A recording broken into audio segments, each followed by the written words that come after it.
My God, look at this beautiful face. I'm even up. I got up early. Took a shower. I got my, look at me. I got my, God almighty, you guys don't know my old man, but as I've gotten older, what the hell? You dressing like your dad? Like, what are you talking about? Oh, look, I got a sweater. I never wear sweaters. My dad would always get me sweaters. He thought that was Christmas gifts. You know, clothing your children. That's what every kid wants is a fucking sweater. And now as an old man with gray hair, I'm kind of like, oh yeah, it's a nice, and I don't have, he had a sweater collection, like a closet full of sweaters in case, I don't know, a second ice age was coming. And so he gave me and no kid wants a sweater. Now I have like 3 somewhat fashionable sweaters chosen by the JF, by the way. And if you're a smart man, you let your woman dress you. I know that's going to get some disagreements. I'm sure Rich Cooper would probably disagree. I know many other people would. What? If you're committed to a gal, she says, I want you to, fine. What do you want? I'm not chasing after any other tail. I've chased after enough of your kind. Do I want to go back to Vietnam? No. Hey, remember the Battle of Verdun? Huh? Wasn't it a grand old time? You French guys want to do that again, right?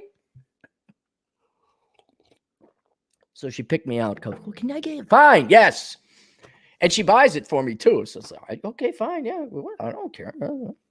I'll wear whatever monkey suit you want, unless it's like I'm going out in public and looking like an idiot. So I got like 3 okay sweaters. But then as time has gone on, you know, I look at pictures and I look at that and I'm like, oh, Jesus, I am turning into him physically. Thankfully got my hair.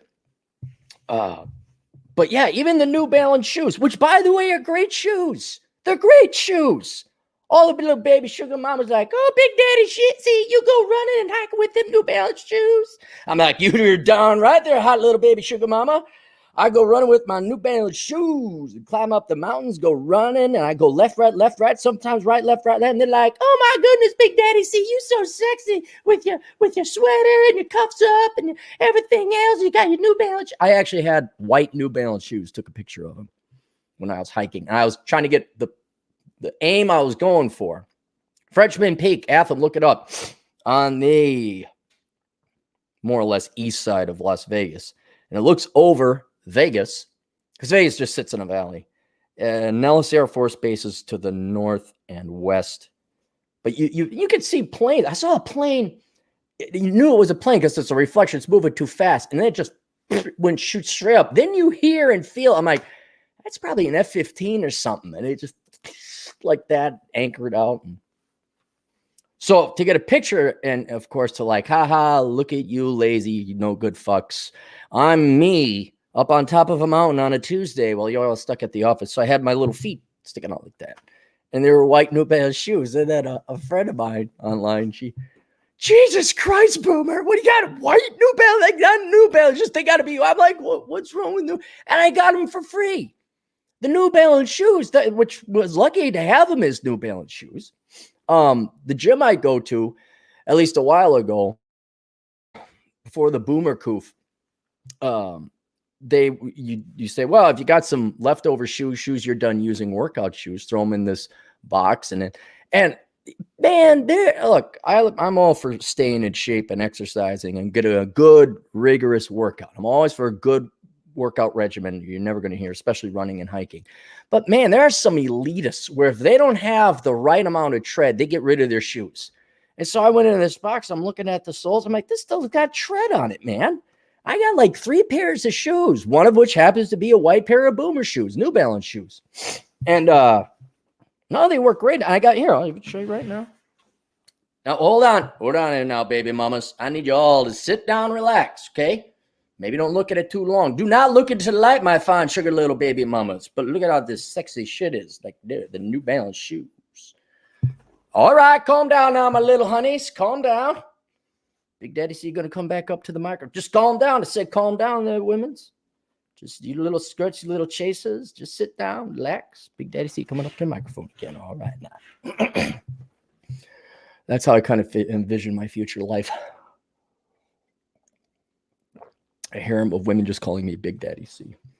You got to dream, man. You got to dream. Anyway, yeah. So they've worked. I've gone through like several pair. They're great. Unfortunately, now I don't get the free shoes no more.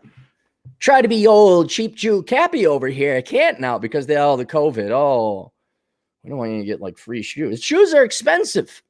Like $60 for a new pair. Like, no, these are broken in, right size.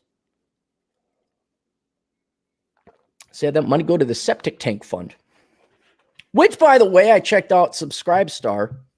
Subscribestar.com/Aaron Clarey. I think /Aaron Clarey. And the septic tank fund, guess how much we raised for the septic tank fund so far? Guess how much? I'll give you a hint. It's a South Park reference.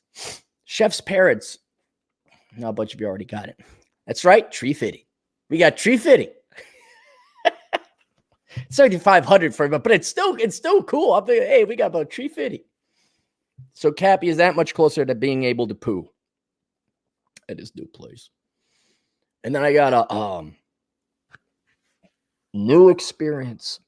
It just dawned on me because this is I've never built a house. Never really had a house to myself. It was always a duplex or a triplex, and I was living in the basement, or I had to, the last time I lived in a real house was with my folks in 1992, 93. So now I've lived in less than 600 square feet this entire time. Maybe in Wyoming, I did have a 2-bedroom, so that was a little bit bigger. But one entire room was just empty. I just threw my clothes in there. So I don't got a lot of stuff. And now it dawns on me that, the house I'm building is not huge, but it's got some space and I got to fill it. And I always wanted to have the schwank James Bond villain lair hideout. And the house is kind of going to look like it, but the interior definitely. So it's all going to be black and shiny and cognac things. Mr. Bond. I see you figured out the thing I wanted you to figure out, which would throw you off for figuring out the thing that I didn't want you to figure out. Mr. Bond, why don't you join me? You're a superior man. I would never join the likes of you. That's where you're wrong, Mr. Bond. I don't know what my plan for world domination would be. But I got to fill it because there's a floor plan.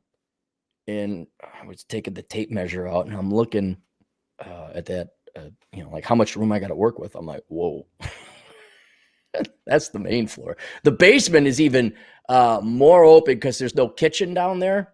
Now there's a utility room and some study rooms and all that, but the downstairs is even more open than the upstairs because there's no dining room or anything like that. And so now I'm faced with the first time in my life of buying furniture. And whereas I was perfectly all right, well, you guys could kind of see this couch. That's not even my couch. I've never paid for furniture. Never. I've always gotten it used, gone to Goodwill. Someone donates a couch. I've upholstered my own furniture very poorly with like a staple gun. It worked. I pulled it off. I pulled off a feel. I pulled off a motif in my basement bachelor pad at one time. But now it's kind of like, all right. Do I want to go buy a used couch? Waste my time upholstering it very poorly, I might add.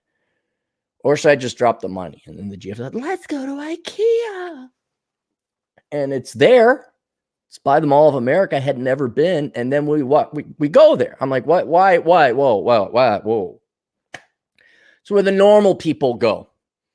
What toxic, painful horrors and demons await me in the IKEA? What am I going to run into? Lines, women saying, "Oh my gosh, Tina, look at this little armoire. Oh my God, Amy." What is going to be in the IKEA that I'm going to say, God, I wish I had my gun. I could kill these people. Like not in a psychopathic way, but in a perfectly normal, healthy way. Like, what bullshit I'm going to run in? Oh, no, it's furniture. It's cheap furniture. I'm like, okay, because I remember the jokes people made in popular culture about IKEA having cheap furniture. So we go through like a maze of stairs and guiding paths, and then you get to the thing, and I'm like, oh, they walk you. It's like a winter wonderland. Like when you're a little kid. I don't know if you guys had this when you were kids. The local mall, you could go visit Santa, and then you go on a path, and they have like different Christmas scenes and ornamentation and displays, and then you walk there, and then there's Santa at the end. Like, that's not Santa, that's some weird guy, because your spidey senses are going off as a 4-year-old kid. That's why all of them cry. You're not fooling any of these kids, by the way. In the sense, it's, hey, you want a sweater? No! How about some New Balance shoes? So that's what it is in IKEA. And you're just going through different, like, rooms they've set up using their different furnitures to say, oh, look, see, that kind of goes together. And look at that crazy lamp made by boring Norwegians. And I was like, this is kind of cool. And I was going through it. And then I saw it. I saw the James Bond villain sofa arrangement set. Black, leather, kind of like the old Mission Impossible. If you remember the old Mission Impossible one, I think it was even black and white. They're all cool, really cool people in suits and ties and dressed very sharply. And Mr. Phelps would come in and like, that's right, Barney, and da-da-da. But Jim, da-da-da-da-da. You're like, yeah. Just scripted. It's great.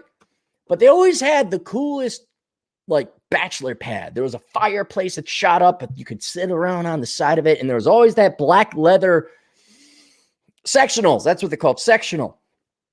And with silver feet, like silver accents. So it's just black and silver. And I'm just like, I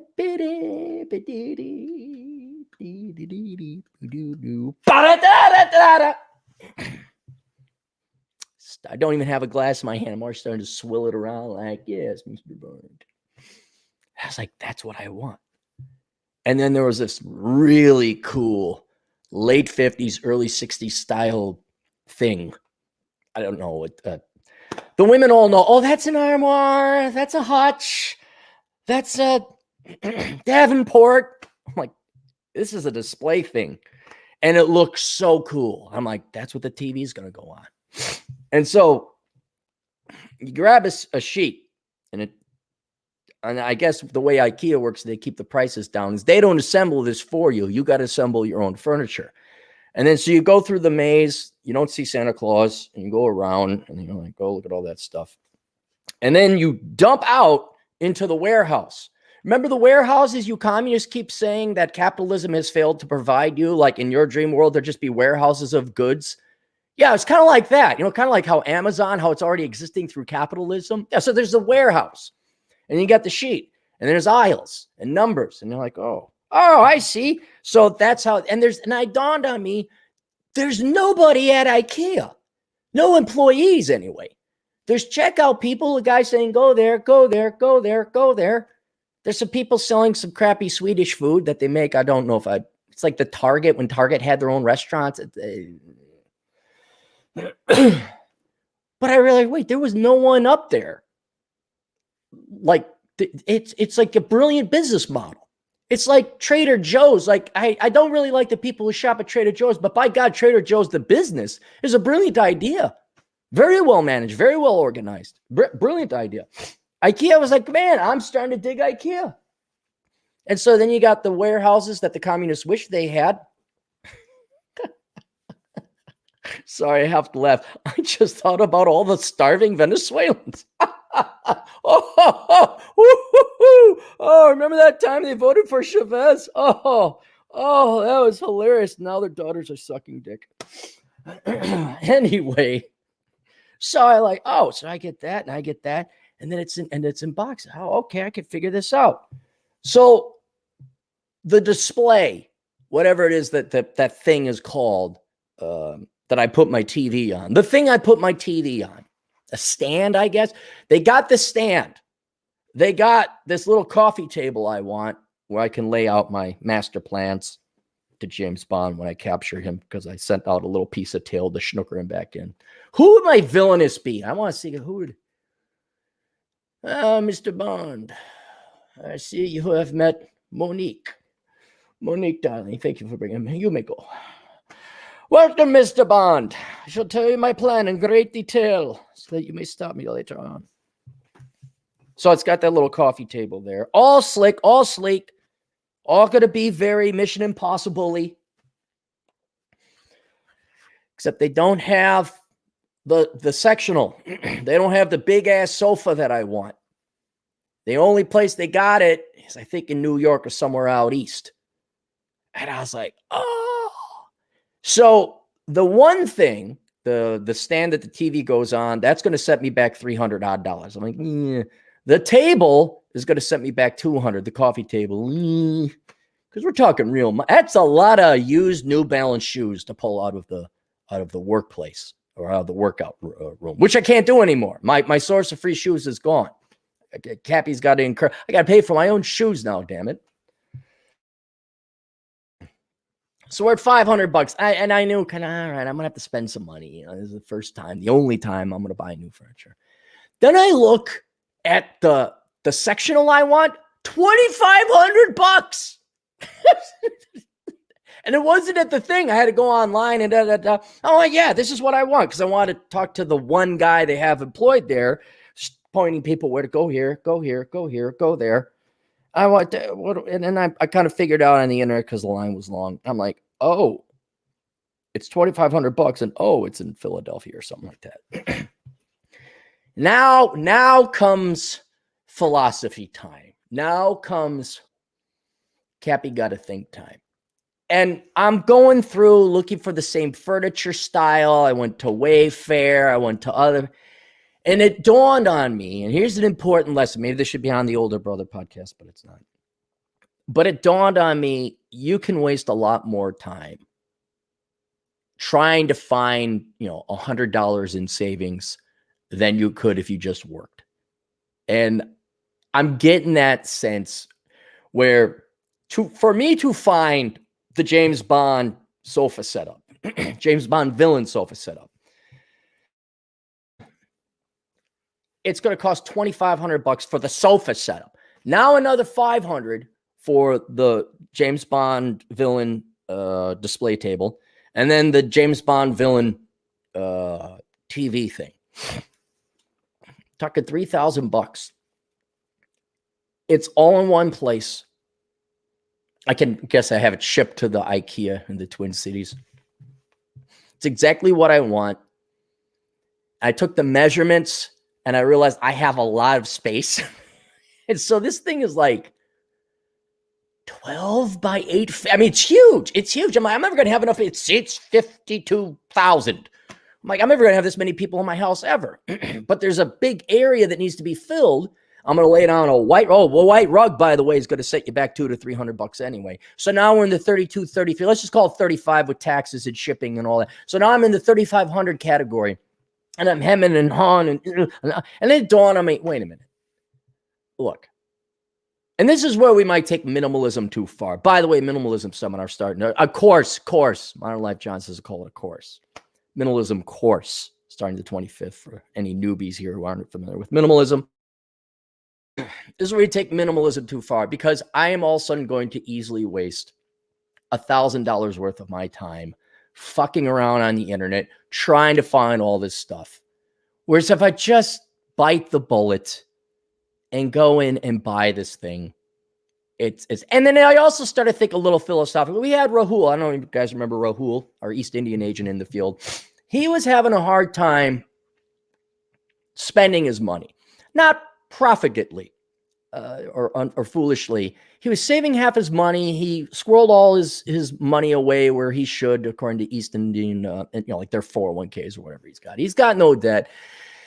He's like, Cappy, how do I spend the money? And I said, me and Jack were on it. And Jack spends his money on those high-end Lego, pirate ship Lego collections. Because Lego is, the corporation is just, 3 feet away from, because everything's very small in Northern Europe. It's like, oh yeah, Denmark's there. Look, I'm in the airspace of France. Don't do this. You violate people's airspace in some of those Northern European countries. And it was like, well, look, you got to live life a little bit. And, getting a collectible that still will maintain its value in theory It won't be a wasting of money like, I'm trying to think, booze, drugs, whatever else. You got this thing, you got that. And then it dawned on me like, okay, I'm allowed.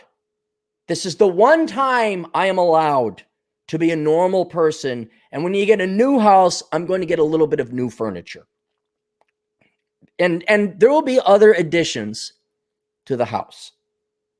Down the road, what I'd like to do, my downstairs, I got my Star Wars arcade game, but I want to get some tabletop ones like Galaga and Pac-Man, the originals.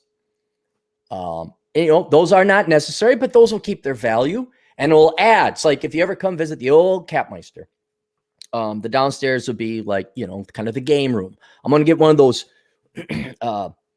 bocce ball shuffleboard things with the it's like a wax sand, like a wax powder. You got these little metal discs and you push them on a slated piece of wood. I think it's like shuffleboard, but I'm going to get one of those. I'm going to have a poker table where you flip it up. It's also roulette, if I can find something like that. These are not all going to be purchased in one shot, right? But the downstairs will slowly grow into the game room I've always wanted. And the upstairs, I'm going to have, this piece of furniture in there. But then it dawned on me, like, that's about it. There's not like, we're going to take this couch because it's the most comfy couch ever. Put it downstairs. Got to have the chairs I got over at the island. We picked up those pretty cheap. I don't like them too much, though. They're going to temporarily, substitute for the chairs we want in the kitchen. And we'll get by. Because look, nobody visits me in a population of 3 million. No one's going to fly out to Rapid City in a population of 100,000. It's just going to be, it really is just going to be me swifting my thing of brandy or whatever. Like, I'll be talking to myself a lot in this place. And the GF will have to dress like a James Bond villainess, which I'm not against. And then, so the furniture is so there's all I got to really buy for now is this suite or this setup of James Bond villain furniture. And so I've accepted, I've let go, and above all else, I'm going to enjoy not so much the furniture. I am going to enjoy the furniture, but almost, if not more importantly, what I'm getting more joy out of it is the relaxation that I can buy this and not feel any guilt. Like, okay, I've earned it. I've earned it. Contrasted to the normie conforming inferiors of the world who put everything on credit and they stress and they struggle and they strive. I got the complete op where I stress and struggle. It's 3,500 that 1997 that would have been like 6 months rent or something like that. It's like, no, it is perfectly acceptable and time saving and earned to just buy this damn thing, be done and over with it. Not dick around with trying to find people. Go to Wayfair. Go to this place. Order it online. No. Boom. I'm buying it. Done. And I'll have my central command in the Southern Command. It'll be like, yes, this is where all the villainous ideas and the brandy swirling. And then the baby sugar mamas come walking by and like, oh, Big Daddy, see? You come up with a plan to take over the world again. I'm like, that's right, my fine little sugar mama. It involves taking over the corporation called New Balance. We'll have all the men and the women of the world wear New Balance shoes. And then I will have my special chemically infused souls that will make them all my slaves. And we'll have a New Balance army in the world. Oh, Big Daddy, see, you're the sexiest thing ever. Now go put on your New Balance high heels I just bought you, Sugar Mama 1. Sugar Mamas, yes, they'll be called the Sugar Mamas. Sugar Mama 1, Sugar Mama 2, Sugar Mama 3. That James Bond. Now I'm all of a sudden becoming a Southern Belle, what's the antebellum Kerna? Sugar Mama 1, Sugar Mama 2, Sugar Mama 3. That James Bond fella is getting way too much up in my shit. Go take care of him, sweet Sugar Mamas. Yes, Big Daddy, see? Bring him back alive, though, because I want to fuck up my entire plan so he can stop me. What do we got? All right. Super chats already. We got news, by the way. We got news. ETC's Shadow for $5. Cappy spots more cancer on TV, swigs some whiskey, and unloads the gun, puts it back in the drawer, says, "Not today, old friend. Maybe next time." Hey, you don't know how, I mean, I don't like, oh, I'm going to come up with a plot, but there's time. But you guys know. Someone cuts you off, you guys want to run them off the road. That's murderous intent. You don't act on it. There's a piece of you, but man, there's this, like, well, there's only 30 rounds of this magazine. I wonder if I could create a belt feed and have someone carry it on. And then there was a lot less traffic that day after Cappy spent 10,000 rounds of ammo. No, what really helps with it, ATC, is knowing that these people are just going to do it themselves. Writing, I wrote that essay. It's available for sale now. I think everyone should go buy it, not only because it profits me, but it's good. It's helped me, and that is Sanity is the Future of Wealth. I knew it. It takes another thing. There's some value in writing it down. So if you guys are trying to like meditate or trying to make changes or get good habits or get rid of bad habits, writing things down, going through the process, writing an essay about it forces your brain to organize your thoughts and provide a logic so that's more actionable. It's clearer to your mind, like your frontal cortex. Like, I know exactly why I should hit the gym or should put down the pot.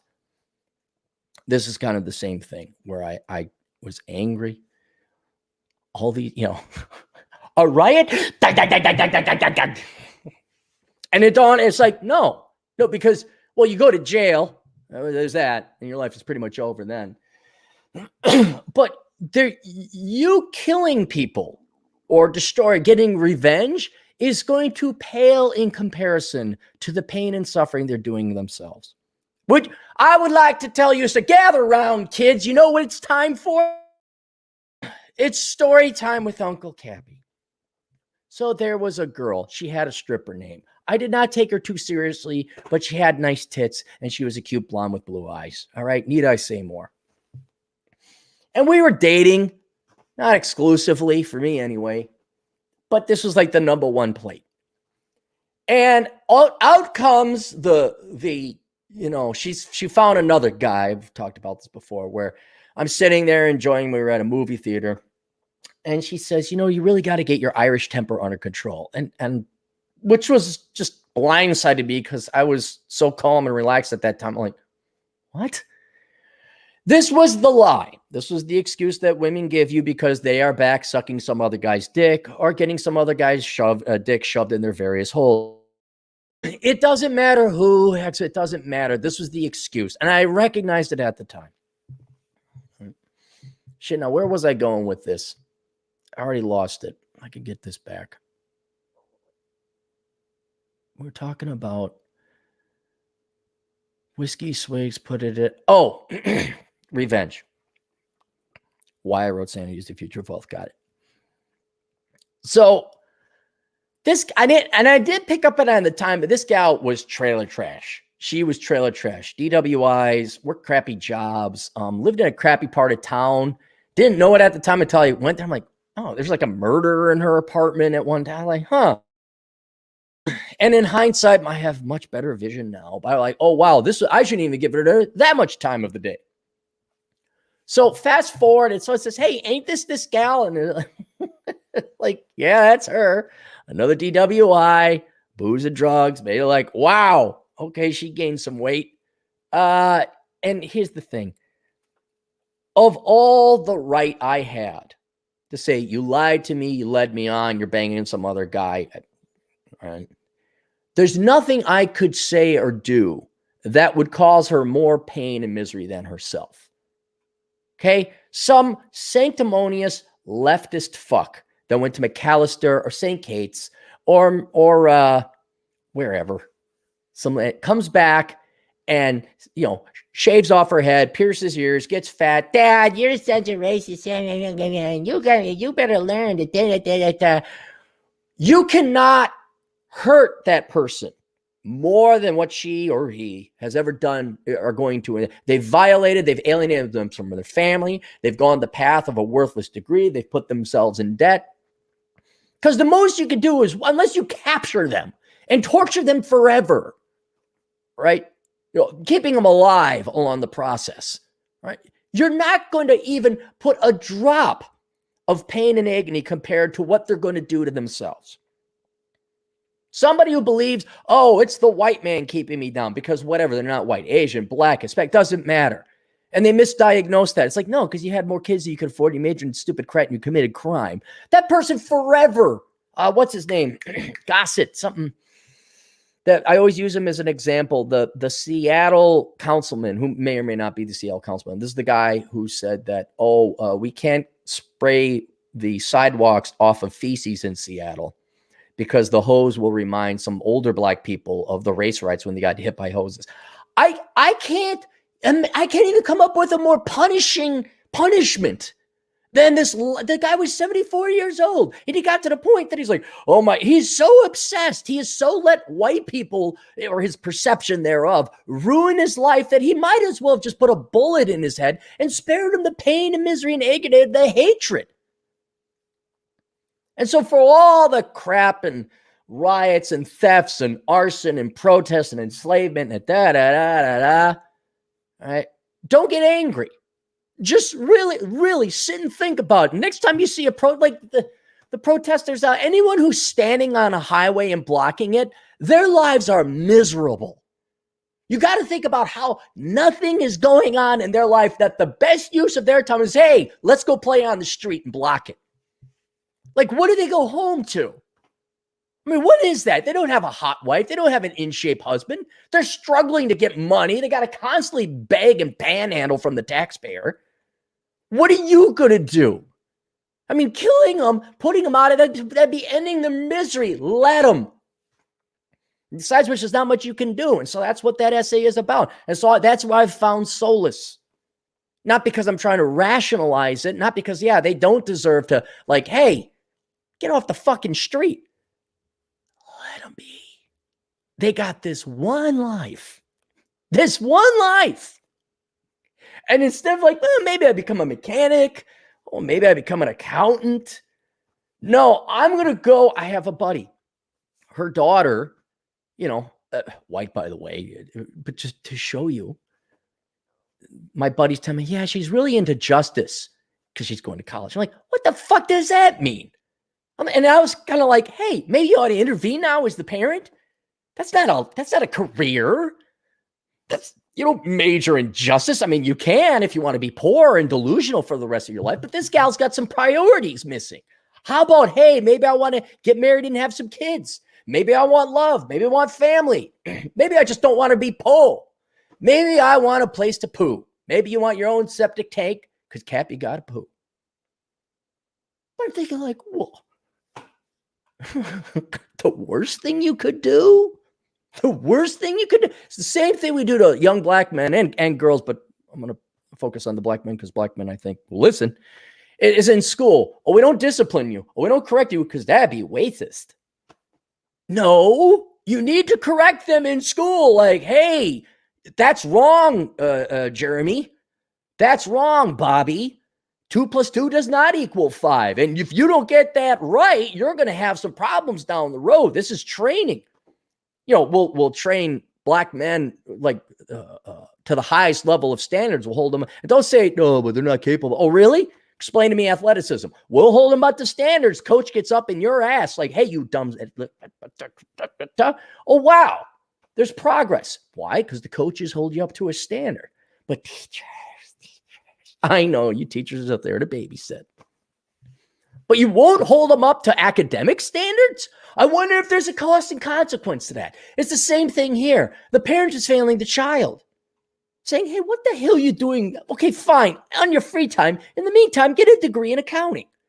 And by the way, let's have a talk about how did you come up with the idea that you're into justice? Are you trying to be popular? What kind of path are you going down, you idiot? Are you deriving value from parasitic politics? Is that it? You're just too lazy? Save your kid. But if you really want to punish that kid, what would you do? If you really want to hurt your young little black boys, give them no shot in life, what would you do? You wouldn't hold them to standards. You wouldn't check them. You wouldn't say, hey, what the heck are you doing? There'd be no intervention. There'd be no come to Jesus meeting. They're like, what's the worst thing you can do for a heroin addict? he needs our support. We need support. He needs support. And that's basically female talk for, I don't want to be the bad guy and come in there and give the fatherly tough love. I'm a spineless, weak pussy who doesn't want to come in there and say, knock it off, or there's serious fucking consequences for their own good. Because that's hard. It's hard. I want to do the hard stuff. So all you got to do is let them be. Let the heroin addict go. Let the gal who wants to, I'm into justice. Have fun with that career. By the way, I like cream with my coffee. I mean, I feel bad for the little kids where the teachers don't hold you up by anyone, but particularly, oh my God, it'd be racist if I told Jamal that 5 + 5 = 10 when he thinks it's 11. I don't want to. Then besides, that's math is privilege or whatever fucked up, bizarre world psychopathic bullshit they got going on. So the poor young kid doesn't deserve it. There, I do kind of feel bad. But if you really want to hurt that kid, keep lying to him. So take the kid out of it, because I think the kids are innocent. Well, the kids are innocent. But then you got the little Bipsy gal I was dating with the stripper name. What? I don't have to lift a finger. Yeah, keep drinking. Yeah, keep driving. Don't do it. Keep going. Do what you want to do. That's fine. Don't save any money for a fight. Keep eating. And so there's the biggest James Bond villain revenge story ever is to just let people keep going. Oh, your politics are more important than love? Okay. No, I understand. Dude, can you think of something that has caused more pain and suffering than feminism? It affects both sexes, but especially women. They actually, like, how many generations of gals are lining up at a commute to go sit in an office? Like, what you want your revenge on feminists? Well, just support them then. You don't try to stop them. You want your revenge? Yeah, you need a doctorate. Yeah, you get that doctorate in whatever worthless thing you got your undergrad in. Yeah, I'll show them. Fight the patriarchy, man. Go, yeah. Whatever you do, don't hit the gym, fall in love, maybe have some fun and find value in other people. No. Just go hate on those guys. Yeah, you're oppressed, sister. Yes, be pissed off about it the entire time. So there you go. That's what that essay, Sanity of the Future of Wealth, more specifically goes through how leftists punish themselves and put themselves in a miserable, they waste their lives. And you don't have, that's the one thing. There's no pick up a gun. There's no, I'm going to get a snowplow truck and go down the interstate when they're blocking it. It's like, that's too kind. Let them be. Like, yeah, you go, girl. You volunteer for the Democratic Socialists of America and go campaigning and knocking door. Ooh, you wasted an entire summer getting another socialist parasite elected. Yay. Why can't I find a man? Don't worry, sister. Remember that time you got that gal elected who voted for the things you like, even though it cost you your youth? And there was that one guy that probably could have liked you and supported you, and you guys would have had a nice family, but you had feminism and socialism shoved up your ass, plus you gained weight and you pierced every appendage in your body. You could have had that, but no, don't be crying about that now. So there you go. Let them be. Usama Abdu for $2. Cappy, are you paying cash for the new house? No, got to get a mortgage. I wish. I'm frugal. I'm not rich, guys. I'm not rich. So yeah, I had to take out some money. And that's another thing is materials are expensive, in part because I think Trump canceled some trade agreement we had with Canada, and so wood lumber is very expensive now. It's sad, but I have this fear that I'm going to get there, and it's going to be the who dang diggly do dang diggly deuce. And it's going to be like white, because look at a map. Atham looked this up. Rapid City, right almost to Wyoming. It's right at the border. Spearfish is only, I think, 2-3 miles away from the border. And it may just be like, oh, okay, yeah. I moved my house from Minneapolis to South Dakota, so I still have my position in real estate. But with socialists and communists taking over, and just, it's not even that, it's just the mentally ill people that are going to be born and no one's going to be sane. And it's going to be the Wyoming 3 all the time. Again, maybe I'll just liquidate that and visit South Dakota, for summers at a time and go live in Croatia instead. Wando for €2. Who will conquer the West first? Feminism, China, Islam? None of the above. No. There's just old Captain's opinion. There is going to be a very diversified, by fifths roughly, of different groups of people, not necessarily race or religion, but all the above. You're going to have feminists. There will be a significant Islamic influence, but not as much as you'd see in Europe, but they're more aggressive and they have more people. They have more children. And they actually, for whatever disagreements you might have, at least they're pro-Islam. It's like Putin. Okay, very corrupt probably. How many more people need to have polonium in their sandwiches?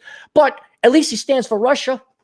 Oh yeah, I know where he stands, and he's for Russia. You're going to have the black community. You're going to have the Hispanic community. You're going to have a residual white community, but at least half the white community is going to be trained to hate itself. And so what you're going to have is this balkanized smorgasbord of different incentive groups of people, none of which is going to have the population. So once, quote unquote, the evil white man goes away and you've gotten rid of it, although that will be the perennial scapegoat everyone uses, but you're going to have different factions start to fight over each other for position, but it's going to be over a collapsing corpse, because for the most part, every one of these factions is for other people's money, right? So remove whatever flag unites these various groups of people. Everybody wants other people's money. And soon you're not going to have a majority white population with traditional Western values and capitalism. I mean, we have a quasi-socialist economy now. We can't even pay for the stuff we got now. Of course, this is with Wuhan flu. We ran a $3 trillion deficit, and the year's not over yet. But even before that, $1 trillion deficits under Obama and Trump. Trump was the Republican, remember. This is not this 1955 economic superpower where it's not happening. It's just not happening. So it'll be what I predict, like Brazil. Will it result in a civil war? I don't know. Are people going to pick up arms? But you're all going to be fighting each other. You're all going to be fighting each other because there's no longer a united culture like America and freedom and low taxes and the freedom of speech and libertarianism and let everyone be and the freedom of religion and go do your thing. It's all going to be, I want your shit. Why? Because let's be very clear about one thing that you will all have in common.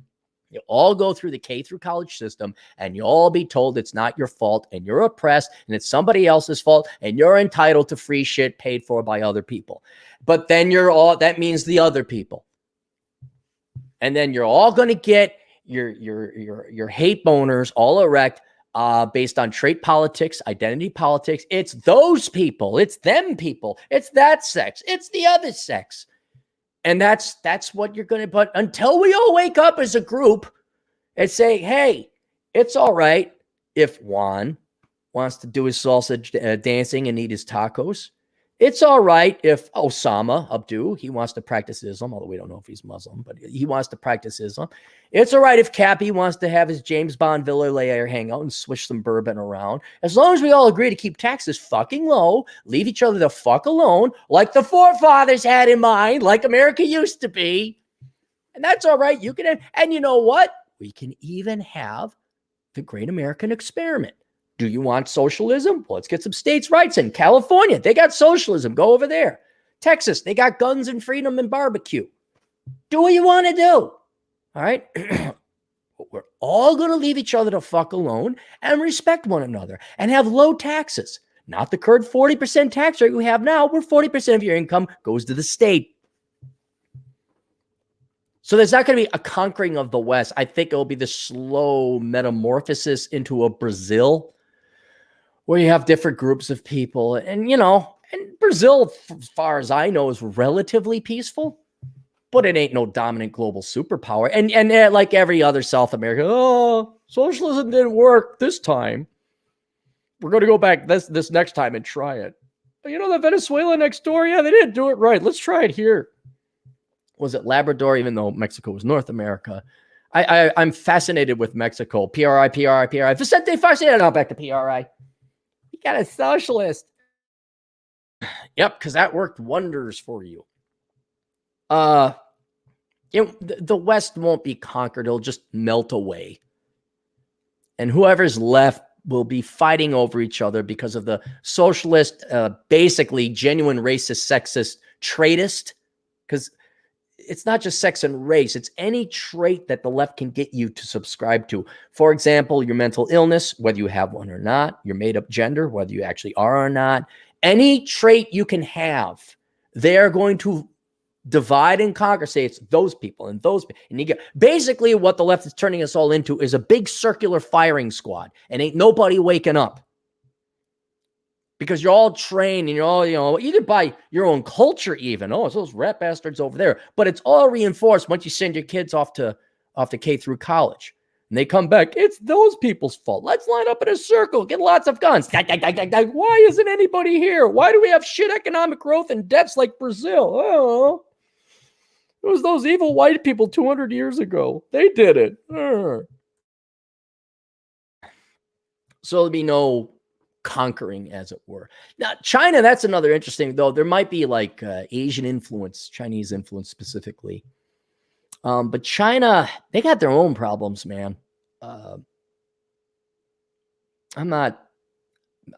just happy I'm going to die. Wow, Jeff Foster, $20. Thanks for keeping us all entertained while learning. No problem, Jeff. Thanks for the $25. That'll go to the James Bond sofa arrangement thing. Dr. Khan, blog, $2. Thanks for all the work you do. Yeah, if you call it work. You should have seen me back when I had a real job. All the work I did then. Hey! Everyone should save money, spend less than they make, and don't buy houses you can't afford. Had to dodge a lot of bullets back then. Oh, I'm out of coffee with my Jack Napier when the truth hurts smug. Oh, regular buddy, David Little for $5. Hey, Cappy, debate was entertaining last night. Biden is senile and Trump got in the pocket. Also have a lot of overtime at the security job. $21 an hour. There you go. There you go. And Dave, you're studying accounting, right? So you got all that extra time to take classes online. There's planet poverty. And a lot of people are born on it. And most people stay on it. But, like how Americans took the technologies we had, took a lot of German technology too. And we said, if we take these little bits and pieces of things on this planet and we put some fuel in it, we can escape the velocity, get the escape velocity necessary to leave poverty planet. And doing that, that's the real planet. It's the same thing with poverty planet. You can go and say, well, if I work security and I double dip, but you're getting your escape velocity, you're going around and around, and then soon you'll be able to escape planet poverty. And they say security is security. I still work security. It's been a while, but I'll still work it. I still got my uniform because it's like, well, I could use 8 hours, 12 hours, sit and do nothing. Yeah, but $21 an hour, you can live off of that. That's for certain. Samater Bigsi for 50 Norwegian kroners, which I think is $5. Is it 10 to 1? Is that it? Can't swear on super chats. Go yourself. Have a nice weekend, beautiful Cappy, from your neighborhood, Nordic Somali. Oh, you're Somali. Well, I thought you guys were only over in Sweden. Are they letting you into Norway too? See, that's Norway, they got a nice sovereign wealth fund. Because socialists just can't point out Norway enough. See, they're all millionaires, It's like, yeah, it's because there's like 5 of them, because Norway has a population of 5 people. All right. And then they also own some of the North Sea oil. So you got this it'd be like you and your buddies decided, hey, look, in our backyard, there's oil in our backyards. You guys all go halvesies on 5-acre property, and then it just happens to be gold or oil underneath there. And then let's say you're all socialists. You're not rich because you're all socialists. You're rich because you're lucky that there was a very precious resource on your 5-acre piece of land.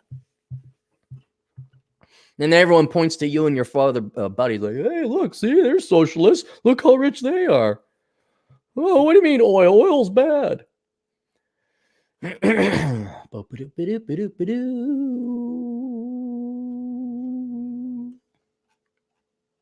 me scroll up. Okay, I may have missed one. There's Samantha. Okay, Judd Grover for $2. Cappy, where were you mentally when you turned 35? That was in the thick of the Great Depression or Great Recession. That's where I was definitely, my confidence was solidifying. Where I was like, because at 31, 30, I realized just all the bankers, everything was a lie. That's right. And by 35, I was like more F you and 35. I think book sales are going okay.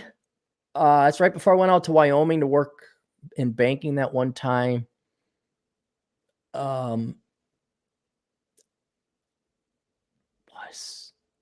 Yeah. I wrote Worthless, I think, back then, maybe a little bit younger, but also that's where the books were starting to come in. But yeah, it was more or less, I had dropped out of dating. I was like, that's it, I'm done. That's a separate story. But career-wise, I knew banks were lying sacks of filth and shit. Books were starting to take off. My blog was very popular back then. But this was before a podcast. Starting the podcast, other alternative media. Girls I had dated enough. I just went through a spate of really bad gals, and I'm like, done. Just done. But then I headed out to Wyoming after that. And then forgot about this. After that. So I used to do these online seminars, and there was always this, we don't like the fact that you got this internet and you're kind of a libertarian, you're a radical libertarian. And we even, like, it was like this proto cancel culture, SJW, the proto Karens, the pre Karens. It's like, why don't you just shut the fuck up and let me have my freedom of speech? I don't go up in your ass like, oh, I see that you're doing this in your private life. So, they bought me out. They gave me a buyout contract. I said, fine. And that helped me pay down my house. But then I got some lower amount per month. And then they had enough because I guess too many people complained or whatever. Oh, I don't know if we can. I'm like, fine, bye. Because now I was starting to make more money, like through books and speaking truth or just, alternative ideas. And then what all of a sudden happened is that business model went away because everything was text-based. And now because of bandwidth, people wanted video and YouTube and seminars. So this is why I have that minimalism seminar on Teachable. And now I don't have to go through a third party, get permission, and have some Karen, what are you doing in your private life? I don't know if we agree with it. There you go. Hey. You're not part of this equation anymore. So I don't even know if that business is around anymore. But now I just go straight to the people. If you want, I got a seminar on minimalism. I'll be having other economic seminars down the road. But that's kind of, that's where old Cappy was at 35. That was like the big turning point. Now, 10 years later, it's like, hey. I was also like really going in and adventuring a lot. That was a lot of motorcycle riding and adventuring and mountain climbing and all that. Cappy should do a segment to rate our bachelor pads. If you want to pay me a lot of money to look at your bachelor pads, send pictures in, sure. But not until November the 1st. Cappy's on vacation from Asshole Consulting until then. Oh, by the way, not Better Bachelor. Coach Red Pill reached out to me, assuming it is legitimately him. And we're going to, I go on his show, he'll come on my show, whatever. So Coach Red Pill reached out. So that'd be kind of cool. I guess he's in Amsterdam. I thought he was in Ukraine, but I know he was having issues with travel or something like with the COVID lockdown and all that. But yeah, if you want MK, I can go ahead and review Bachelor Pads. Here's the problem with Bachelor Pads. It's not the problem. Here's the great thing about Bachelor Pads. Fuck what other people think. Do you want that? Do you want, like I got a Nagel. I think I'm going to put that up. People are like, oh, it's so 80s. It's so like, I like it. I'm putting that up probably in the downstairs, the game room somewhere. Because I think it's cool. So don't, my opinion's one, but if you want to do whatever you want. Busako man for $2 and €2 and 29 cents. 100th euros. You have described my feelings towards my ex-wife. Nobody, just let her be. Just let her be. You cannot hurt your ex-wife more than she's going to hurt herself. There you go. You cannot cause any more damage to your ex-wife than what she's going to do to herself. Scott Ludke for $5. It doesn't take much to fill a house. Personal experience. I hate when people fill their houses with useless knickknacks. Why do people do that? It's consumption. That's all. Consumption is what you needed to consume to survive in the olden days. All right. Put a plate of food in front of a dog. Dog will eat through all the food, even though it'll throw up and get sick. Humans have the same thing. This is one of the core tenets I address in that minimalism seminar. People want to buy shit. And you could argue women want to nest. I don't care about that because frankly, I don't let my girlfriend nest. And in my house, when it's built, it's kind of like, there's not one thing that comes in my house without my permission. Not one thing. Like, nope, nope. So mine's going to be clean. It's not going to be a little sparse. I wouldn't say Spartan, but it's going to be clean. And it's going to be nice. My recording studio is going to be a little bit more homesy and folksy, a little maybe, but no, that's what people do.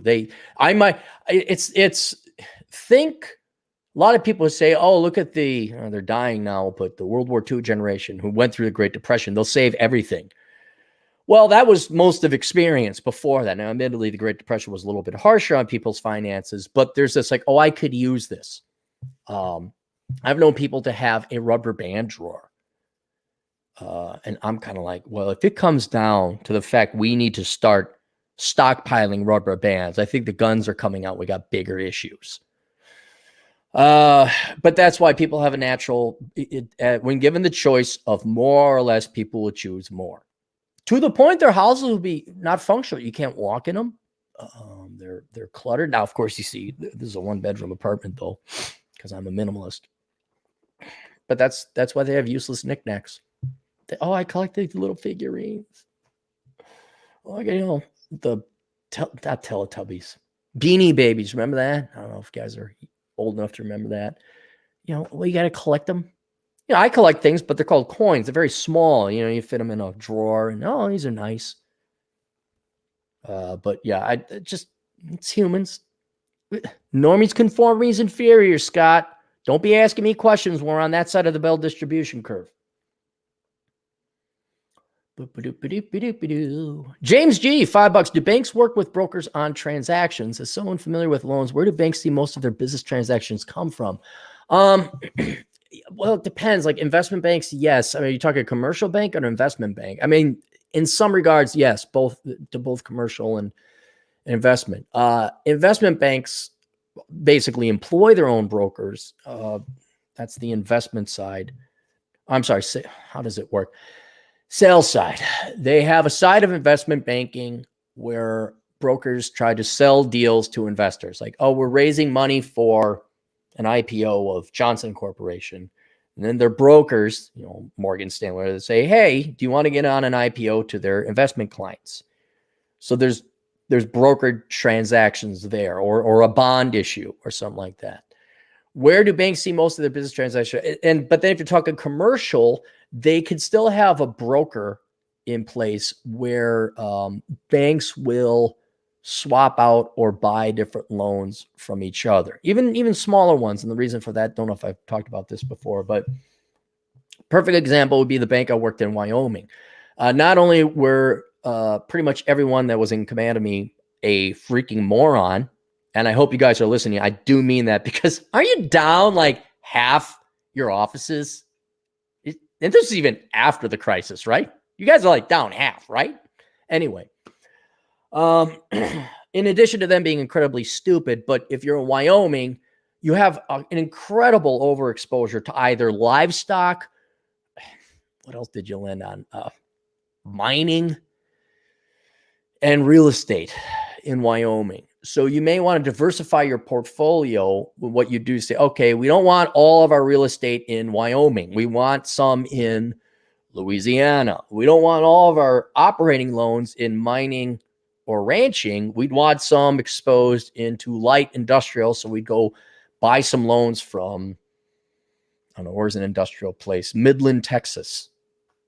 And so this way, the loans that you hold on your portfolio, you're not subject to local economic factors that might wipe out the local mine. So say prices drop for coal, and then half of all Gillette is unemployed. Well, if all of your money was tied up in assets and secured in assets in Gillette, Wyoming, you're fucked. But if you only had a fifth and then some diversified out here or there, then you'd survive that. And that's just a wise diversification strategy. And there are brokers that handle those deals and make a little bit of money in commission. So yes, I used to both. Judd Grover for $5. Thanks, Judd. Math is privileged and difficult until women want to learn how to calculate what a man's actual take-home pay is. 100 million in sales equals $27,000 a year. Laughing my fucking ass off. By the way, Judd, that video I didn't curse, was literally designed to help women. I talked to gals. It wasn't even any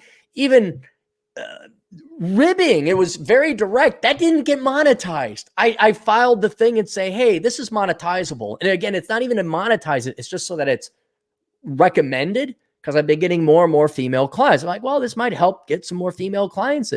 Oh no, it's not. It's like, what? I didn't curse. It was even charming and funny. There were no, I ripped on dude bros, but that didn't get monetized. It's like, what? Okay, fine.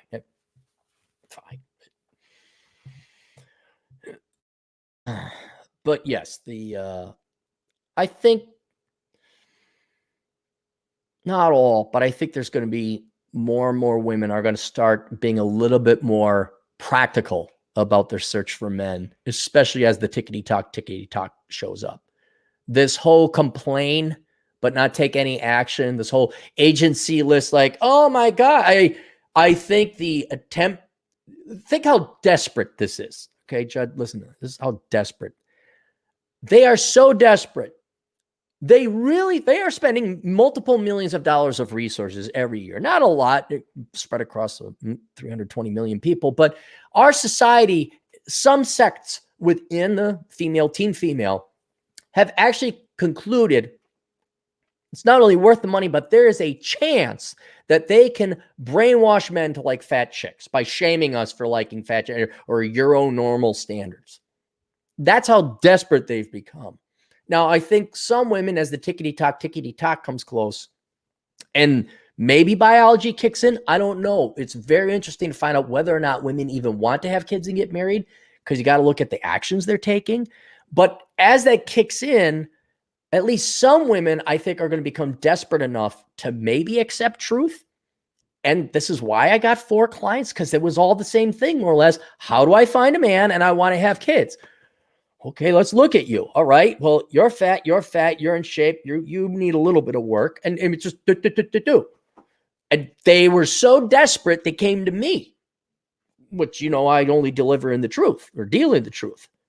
So I think, again, there's always going to be that push for fat acceptance, but I think at least a sect of women, especially the more professional ones, the gals that I had were all professionals, all smart, all really nice, actually. I think assertive too. They knew what they wanted. I think those gals are going to be like, yeah, that's bullshit. Men don't like fat chicks.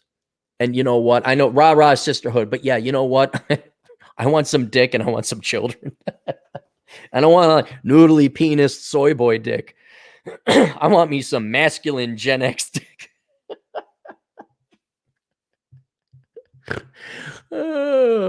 Actually, they don't. They were like, well, I want to be under 35. I'm like, I'm sorry. All you 35 and younger, they're not a lot of stable. Well, I know some, but you're not going to like them. They're millennials. They're in Silicon Valley, but they're all soft and touchy-feely, just like you ordered them. Here's your soft, sensitive 90s man. Enjoy. But wait, I wanted him to be masculine. Nope, sorry. M2PG4 for $5. If you schedule an interview with the HR lady is late, how long do you wait before you leave? Do you reschedule if she offers to reschedule? No. If the HR lady is not there, like at that time, you get up and leave. That's anybody. You know, like a date, an interview. And you know what? M2PG4, I would just refuse to interview with HR.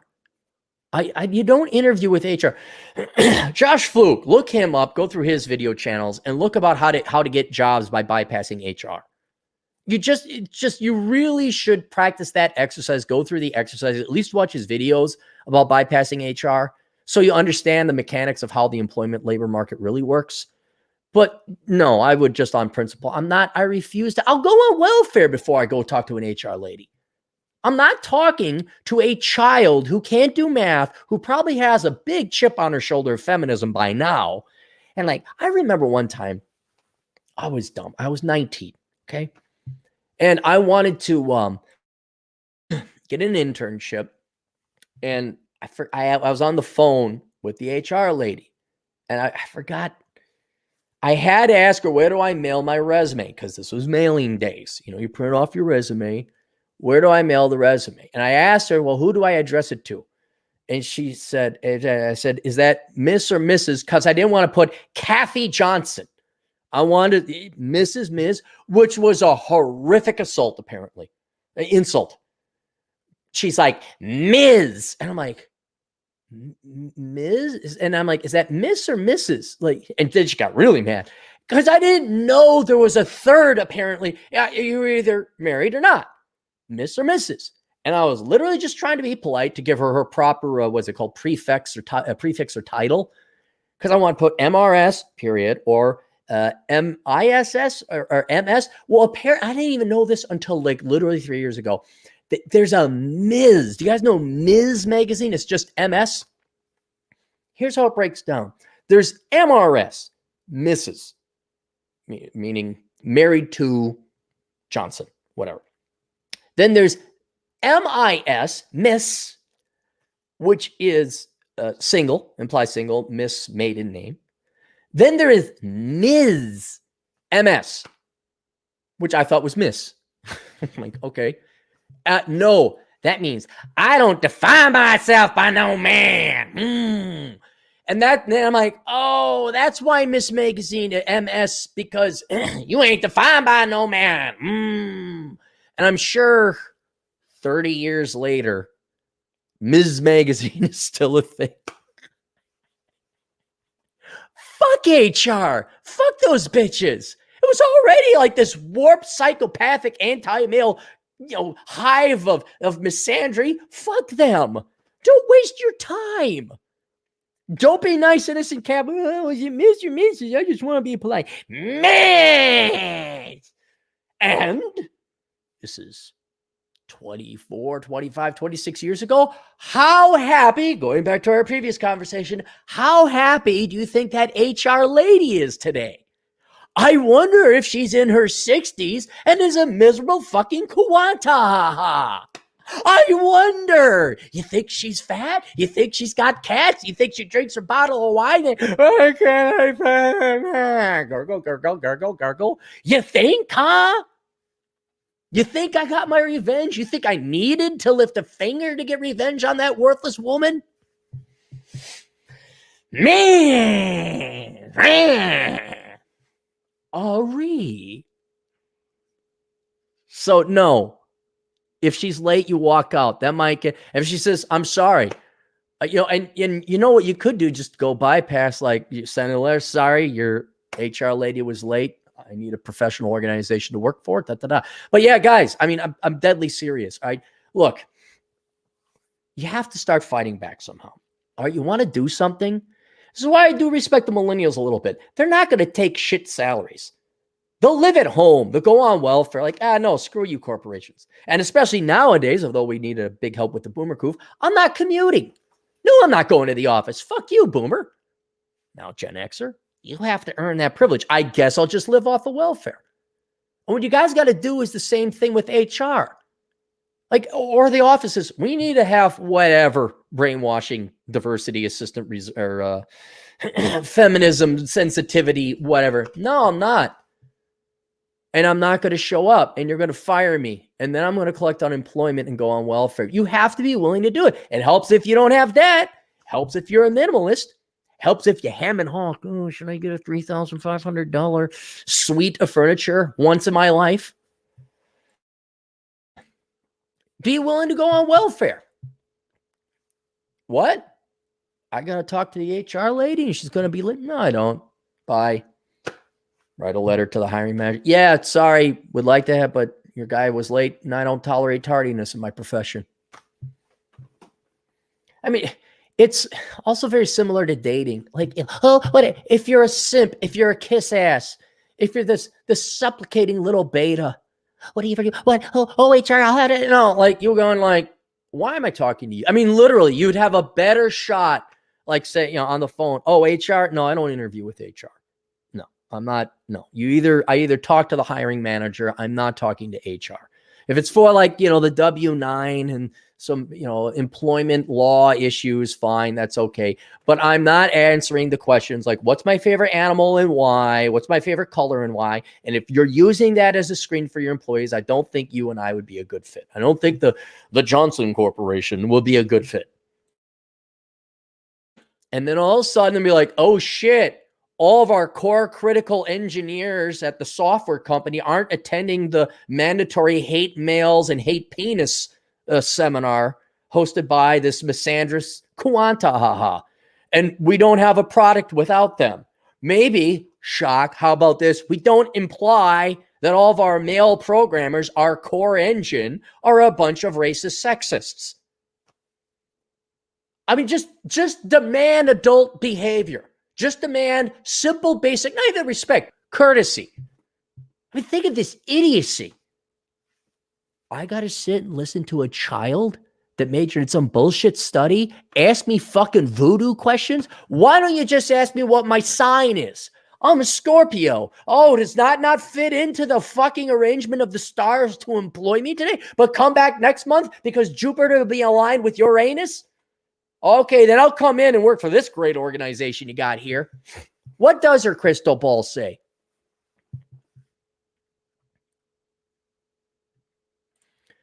CT, $5. Race-based operations are an inevitability. Whites become a minority by 2035. Open borders and increasing minimum wage. Sound logic there, right? Yeah. No, this is why, I may get, look, guys, I'm running out of patience. Like South Dakota is the last part of America, but I got a bad feeling. I'm going to get there and it's going to be the who dang diggly do dang diggly doos. And I'm going to be like, okay, all right, well, we're going to have to go Thailand or something. I don't know.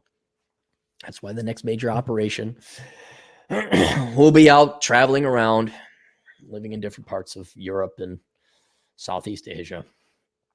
But yeah, that's basically it. But what comes after that is just going to be a shit show. And it's not because of necessarily the people that will be the future Americans. It's going to be because you all lined up with this trait politics and this identity politics and socialism, and that whatever country. Here's what's great: if you guys want quote revenge, whoever is having children now, their children are in for a world of hurt in a post Western civilization United States.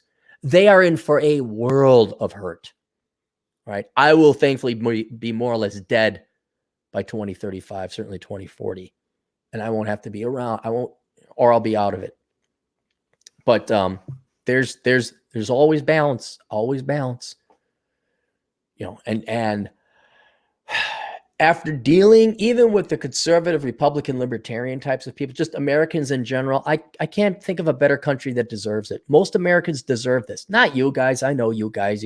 And I feel bad for you immigrants that came over here who are hardworking and you want to engineer and this and that. You escape poverty. I made it. Oh, shit. This ship is sinking too? I got to move again? Yeah, kind of do. Damn it. Well, welcome to the USS Cappy. We're an escape shuttle. Ice snows for $5. I'm from Brazil. You're right. The more time passes, the more the U.S. is getting like Brazil. Brazil's the ultimate so-so country. Right. I mean, I'm not against Brazil. They got a cool flag. They're really good at soccer. There's a culture there. But, man, you got the favelas. They're not like Lula. That was a popular guy you guys had, 10, 15 years ago? That guy? And then the gal that replaced him, wasn't she like an actual terrorist communist when she was younger?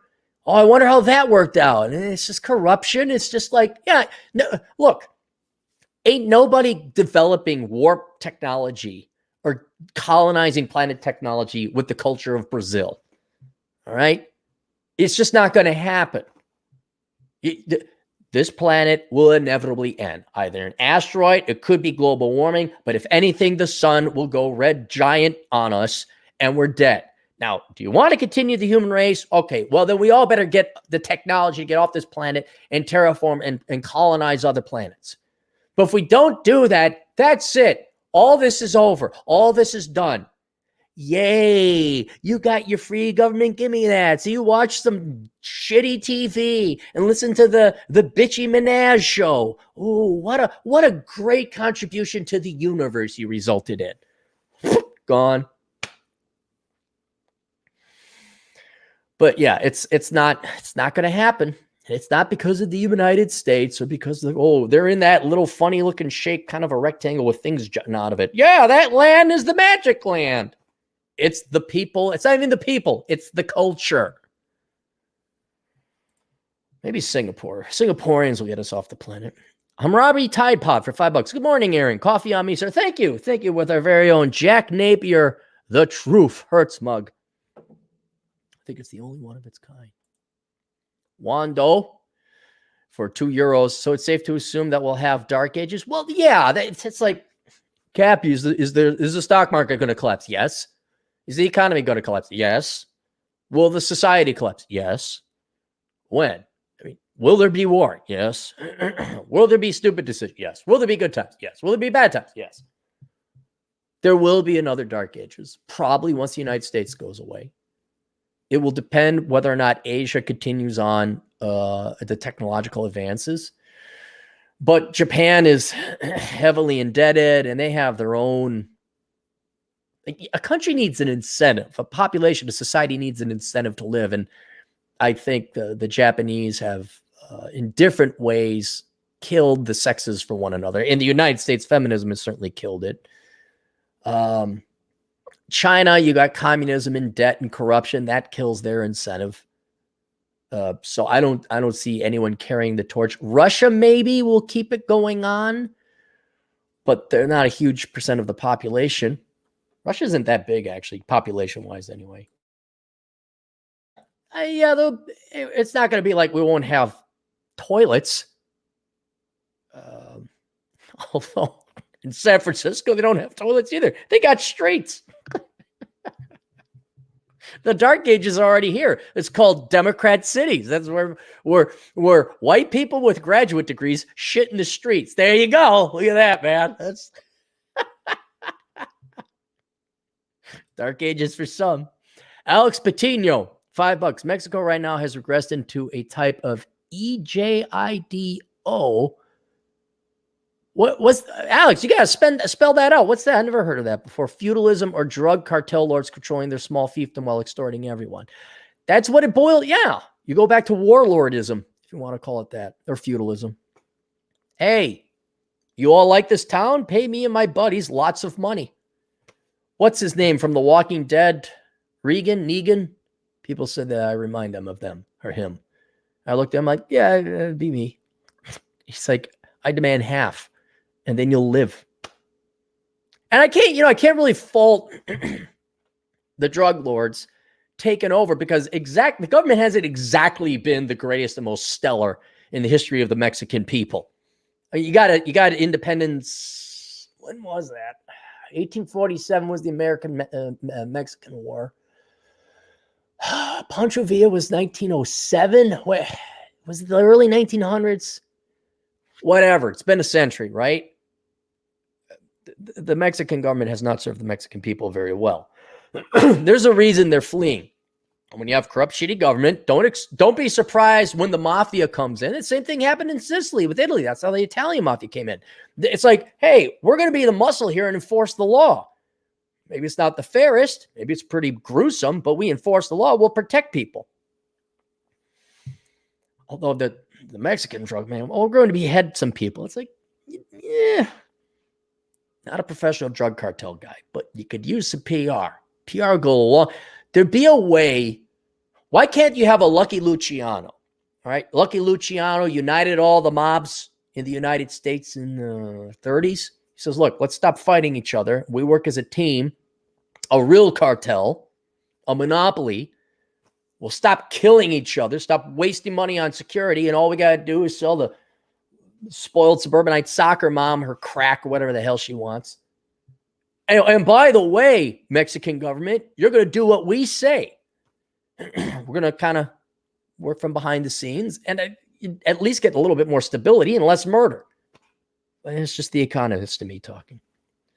Not that Alex is like, working for the cartels, like he's their spokesman. Oh, I'll go tell my boss right away now. Miguel Angel Casillas for $5. You know how I know you are rich as fucks? Because you said I'm frugal, not rich. That's exactly what a rich person would say. Let me guess. Paid off car. Miguel, I have never spent more than $5,000 on a car. All right. And the one time I did spend $5,000 on a car. And the only reason I did that is because it was search costs, and that's what the car was. I needed a car at the time.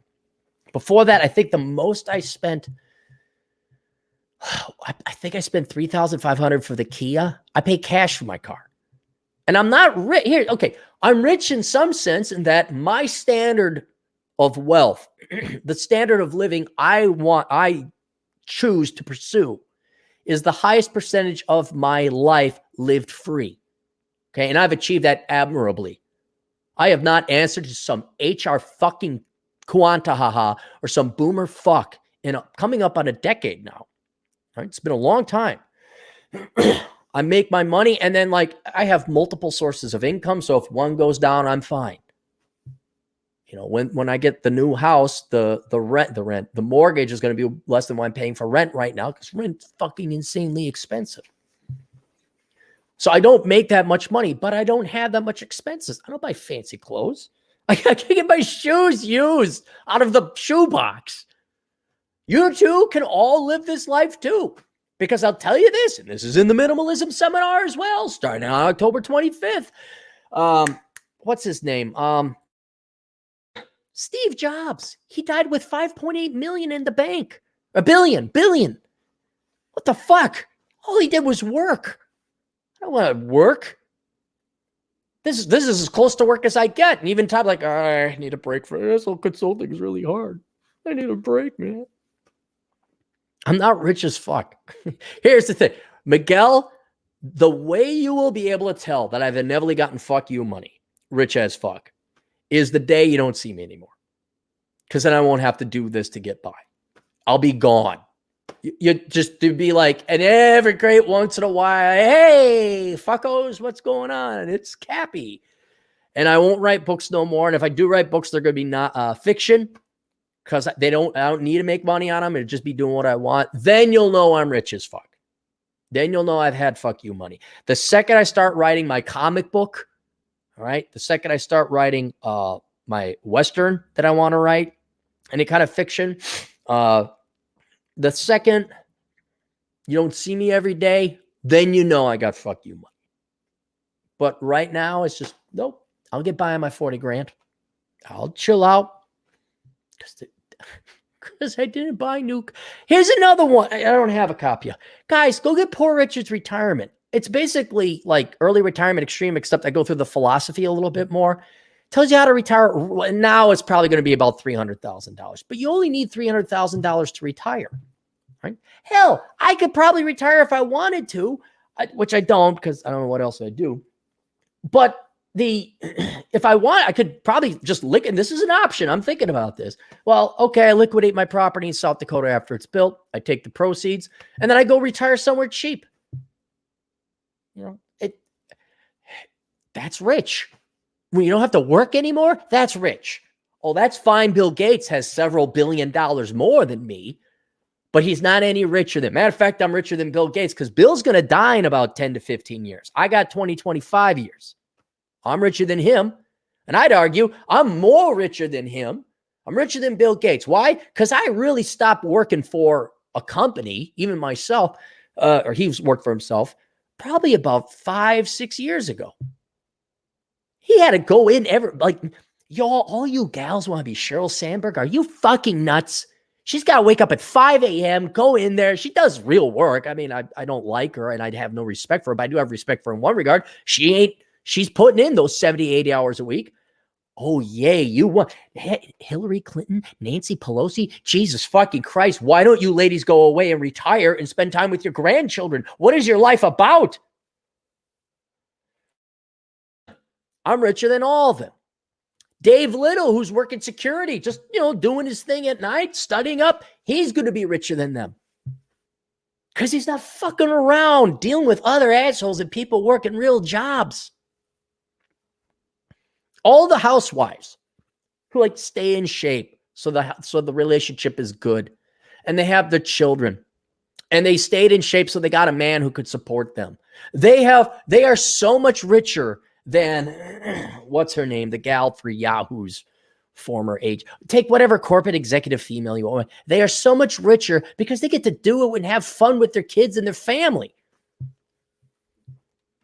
That's probably the biggest lie right now is that somehow it's the money that is the wealth. I'm sorry, I'm not starving. I still get my food. I eat like a king, actually. It's one of the things I buy with my poke bowl. I get myself poke bowl and septic tanks, and now a couch. The big, expensive lifestyle in used New Balance shoes. The big, expensive, rich and famous lifestyle of Cappy. And my car is paid off. Yes, because I never had a loan to begin with. Hope we're not falling too far behind. Competent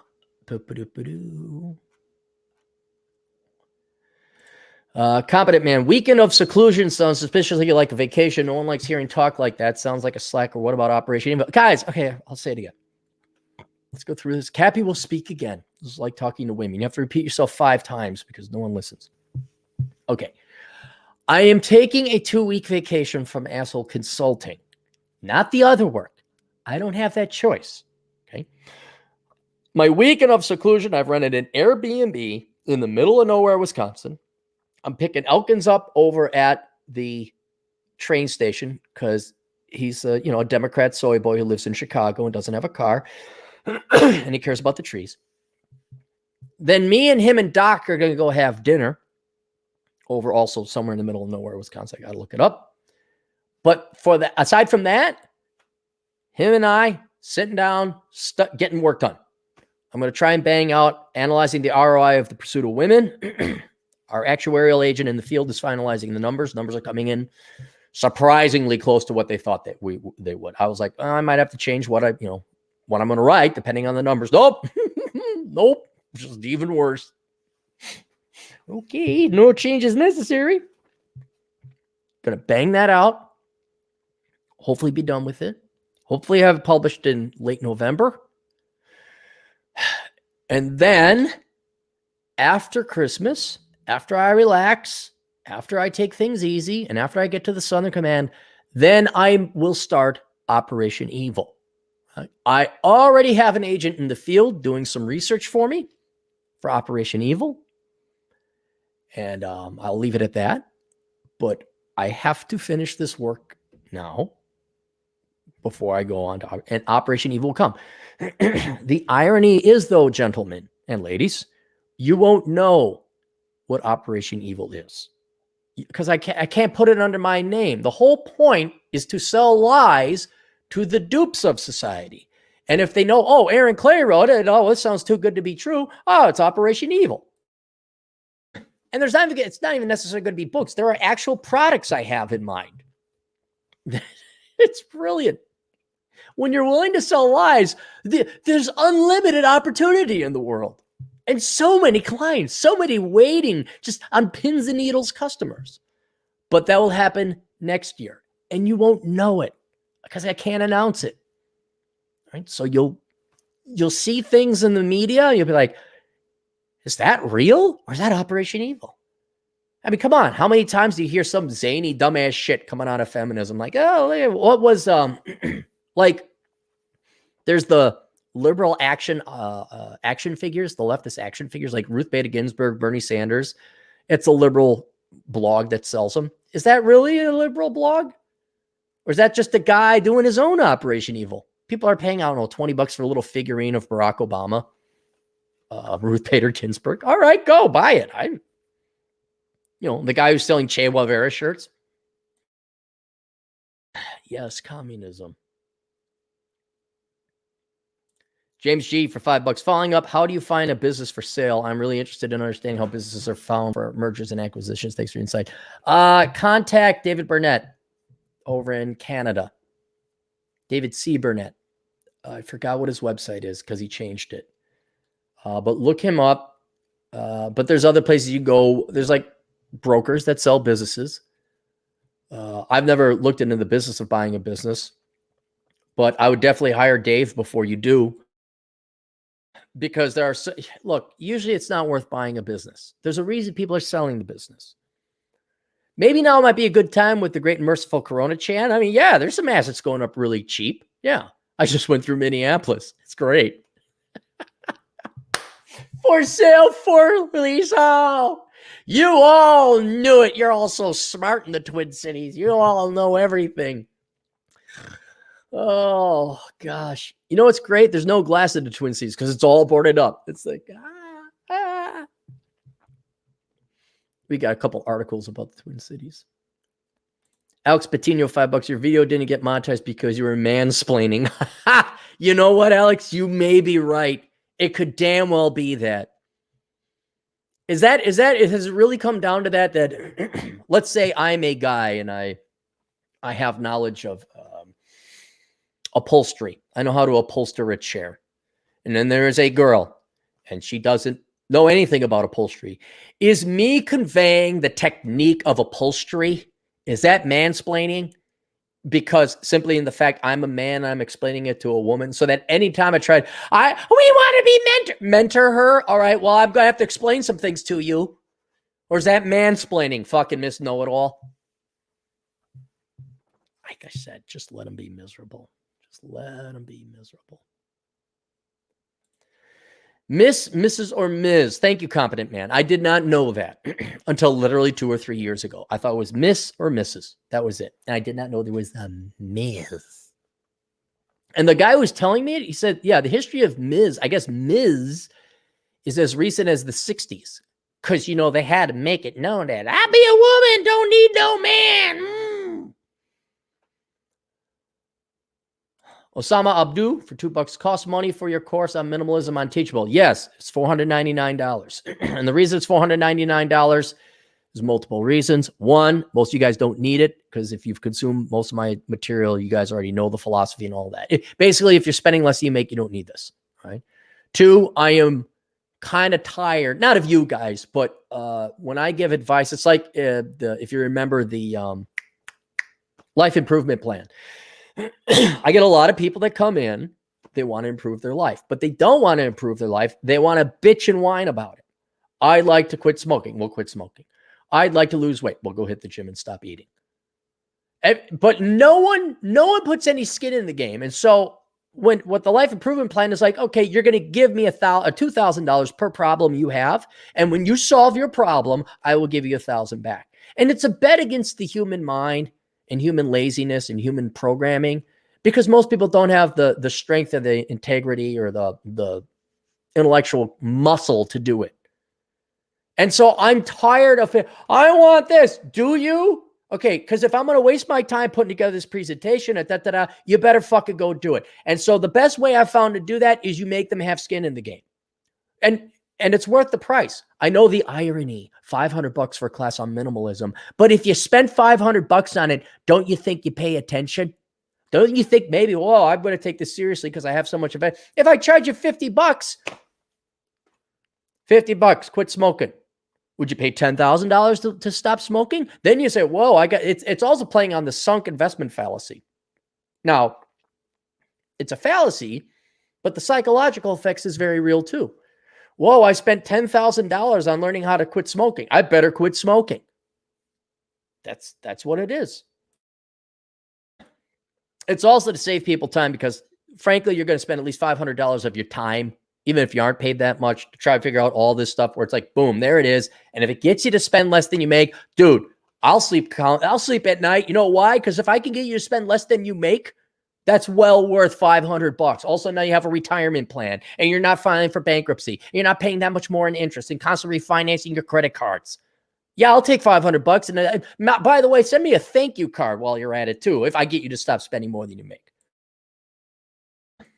But Osama, I don't know if you need that because if you're spending less than you make, you don't, But this is for the new people. Osama Abdu for $5 for nothing. Thanks, Osama. Hey, Pokeball on Osama, everybody. That's right. Daniel Way, $10. I've wondered how our economy would fare if there wasn't so much debt spending in the private sector. Is a significant proportion of our debt, GDP, dependent on debt? Yeah, the housing market. Oh, yeah. Dan, no, you're absolutely right. If you are bored, couple of variables you can look at. Take a look at household debt to GDP. You can find that on the Fed database.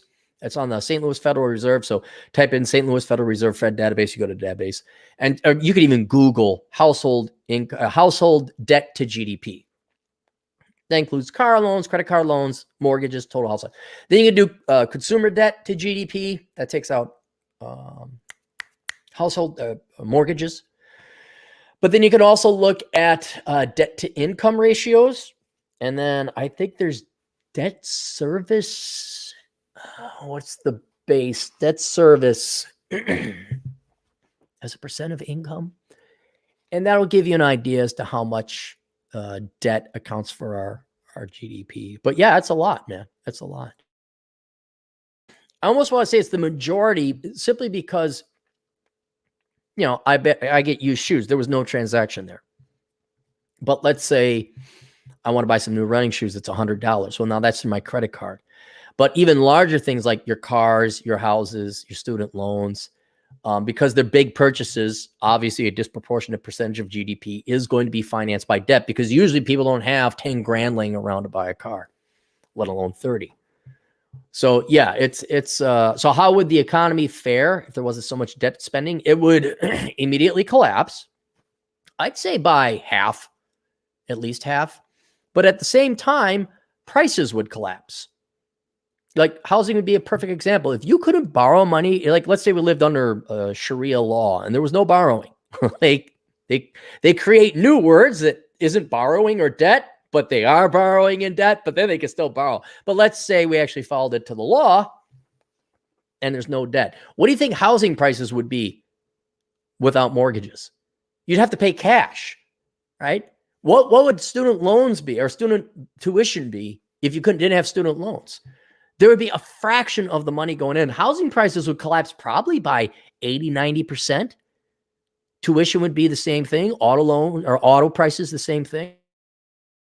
So there'd be this massive drop in GDP, but there'd also be this massive drop in inflation, indicating that your purchasing power, your standards of living would not necessarily go down by as much. So there'd be a massive recession, at least on paper, and a real one too, as the economy kind of reset to this new no debt economy. But then prices would be incredibly cheap. Rent would go down, housing would go down. Every major expense item on your personal budget would go down. But then the millennials or the Gen Zers would complain, I don't have money for college. Government lend me money. Okay, here's $100 billion. Why is tuition going up by $100 billion? Always amazed me how every college graduate has to take economics, and yet they are too stupid to know why everything's so expensive. Judd Grover for $2. You made that video to help women. Ergo, you got a heart. I got a heart? No, I did it philosophically. Look, I do have female friends. Okay. I do have female relative. I love females in my life. Yes, I'm not anti-female. It's more the truth. Like I had my buddy, like basically she was misallocating her time. She was not being economic. And time's your only resource. Like, look, dude, he doesn't make $100 million a year. That's what he has under management. Oh, like, what do you mean? Oh, you did pretty good in school. What? It's not hard. I just am so tired of lies. And let's be honest, Judd, you think you think that video is going to go viral? You think women are going to be like, hey, wait a second, he's talking the truth. This is going to be that sect again, that segment of women that are serious about it. That's not going to make it to The View. That's not going to make it to whatever.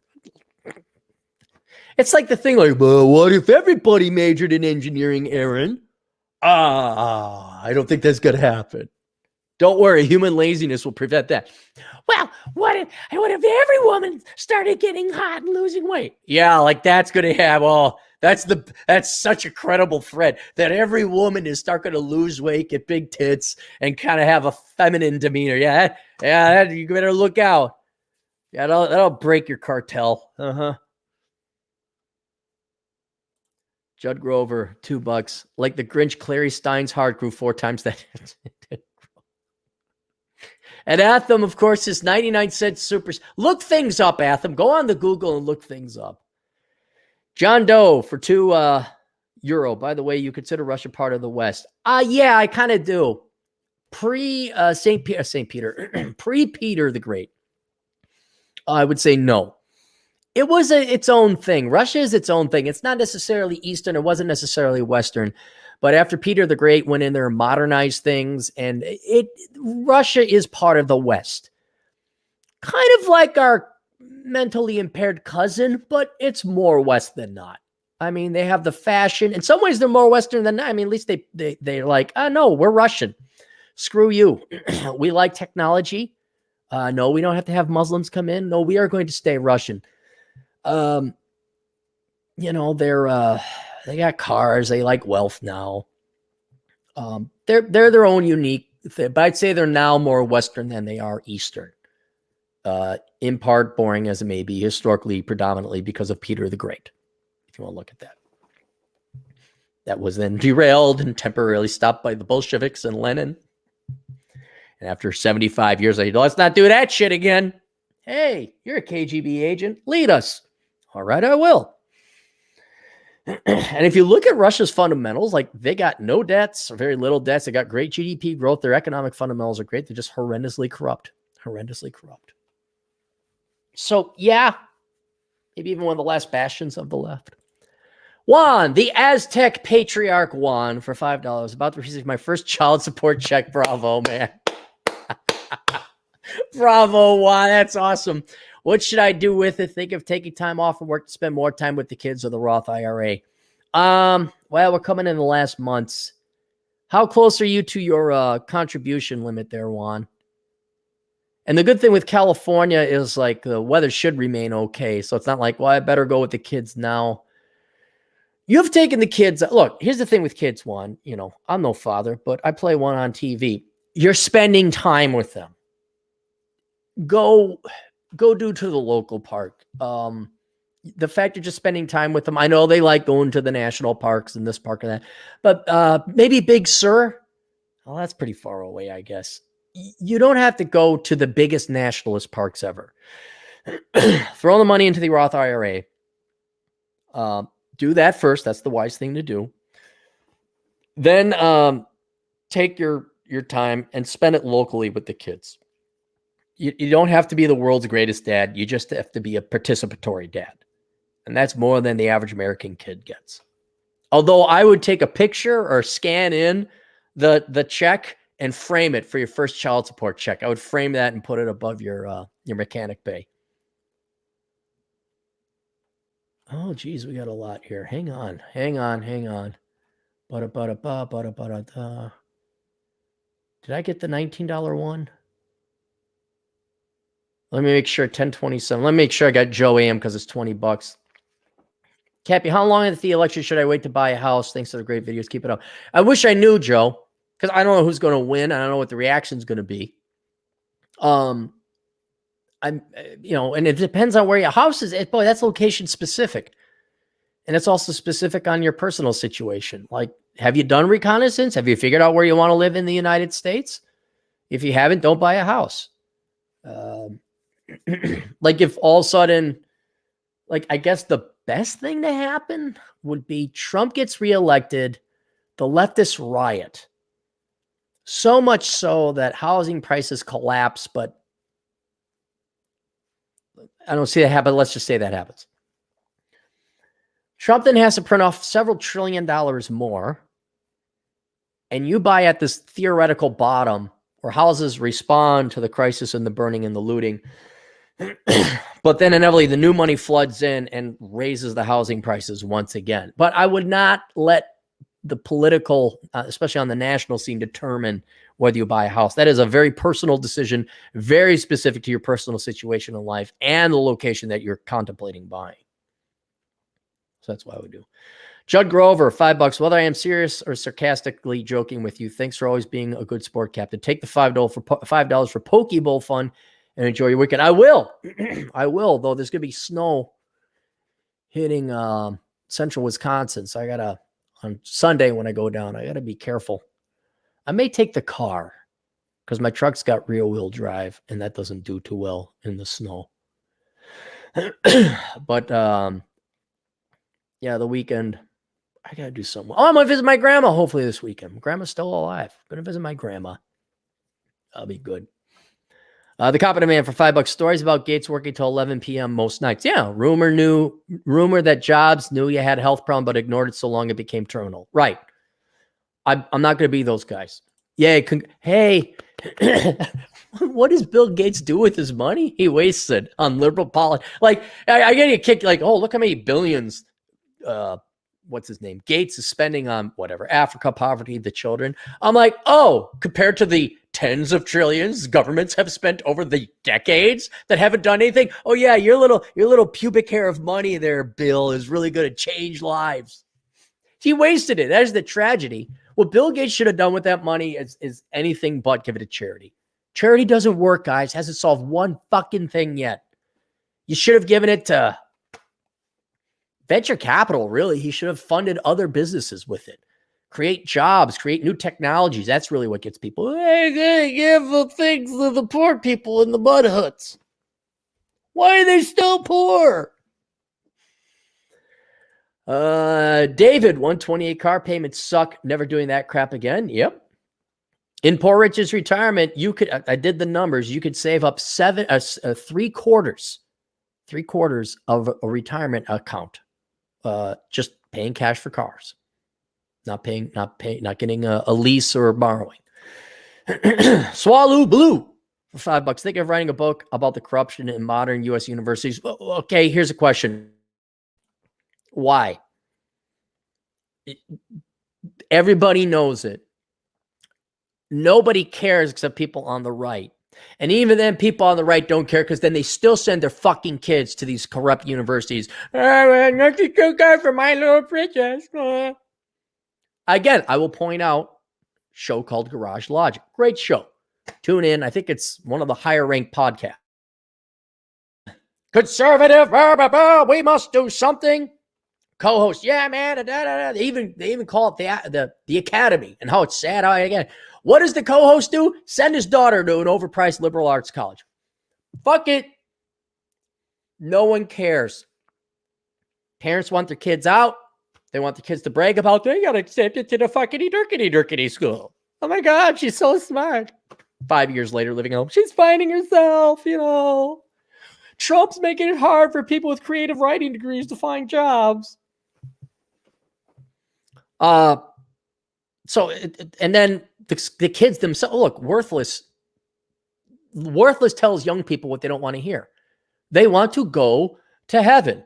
They want to go to the land of Canaan. They want to go to the promised land. College. It's the only reason they have to live in life. They're not going to listen to what I say. They don't even think they're going to pay back the loans.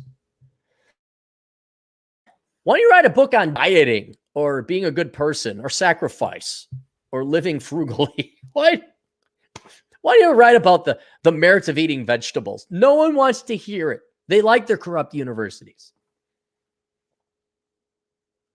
The Competent Man, $5. Ms. was in use in the 17th century, but okay, thank you, Competent Man. A little history lesson here.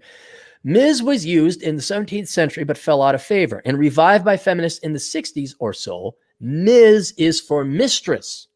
Oh, I'm beginning to like Ms. now. I occasionally introduce the GF. Oh, this is my mistress, such and such. And they actually, especially the old people, are like, what? This is my mistress. Oh, I say, well, no, I'm not married. I just like to call her the mistress. It's more fun and say, see, it's so funny. It's so funny.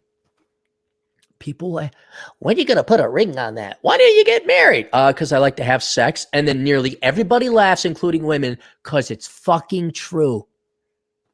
And it's the same thing with mistress. What? Are you married? No. I just like calling her the mistress. Why? Well, because it's sexier that way. We still have sex.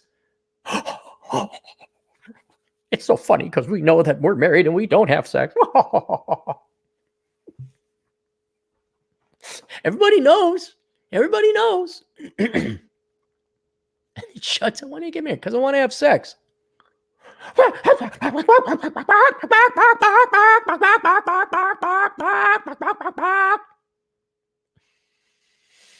the guys. Truth and funny, ain't it, guys? Huh? Yeah, your dick hasn't been touched in years. All right. Then we got Joe. Okay, we already answered Joe. Miguel Angel Casillas, $5. Would you consider perhaps a half-ass looking perspective literature and IPO that shit so that we can invest legitimately in via you mean like make Operation Evil an IPO? I wouldn't do an IPO because you have to disclose publicly who you are, what your business model is. I might do like a GoFundMe or an angel investor group. But that would just be like, hey, your money's going to go to something. I've come up with an idea of like a Black Ops idea where I run Black Ops consulting or ideas for the Republican Party or the Libertarian Party, like some truly clandestine shit. And I have some ideas, but I'd have to sell that to the Republican Party. And Republicans are fucking idiots. They're not smart. They're not savvy. I don't know if you've seen Mitch McConnell. For whatever reason he's there, you might want to get a better looking guy. You might want to go with optics a little bit. You know, Ocasio, you know why Ocasio-Cortez is in there? Because of tits. That's why. There you go. If I need funding, here's what's going to happen. If I ever need funding, I'll set up a GoFundMe account. I won't be able to tell you what it is because a lot of it's going to be secretive. And I will guarantee you absolutely no rate of return because there's no guarantee that there's going to be a rate of return. And you just have to trust me. And then, I'm like, hey, here's your money back and some profit. I sold it and we made money. Good. But that sounds like an accounting nightmare that I don't want to do. Dylan Doe, $2. Nothing is better than using $100 bills for a car. Yep.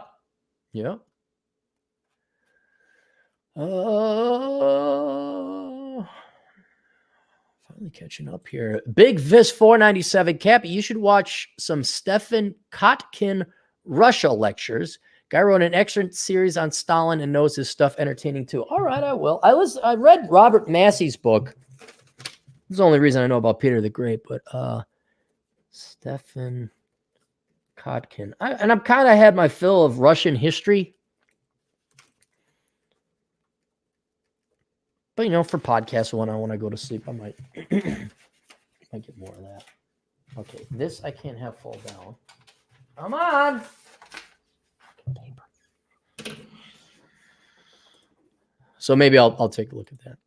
The Competent Man for $2. Trump with 275 and riot in blue cities. Oh, well. Oh, darn. Atham, $1.49 super sticker. Still can't see it, Atham. Still can't see it. Did you know, Mad 5 Canadian bucks, any future economic and social projections after the book? Will Chad get a GF? Business target, the unwed female consumer. I have faith on Gen Z. Cheers. Any future? No, I think just a general slow decay as the American citizenry changes, both domestic and immigrant, from true Americans to just your regular European socialist pansies and immigrants, magic dirt believers, and the general overall human trait of laziness rules over all of us, and free people, free shit paid for by other people. I don't have any more debt, increased costs of things that really matter, like housing, education, and insurance, and health, and cars. That'd be about it. Slowing economic growth. That's been happening for years, though. Chad will get a girlfriend, then she'll surprise him that she's a Marxist, socialist, feminist type.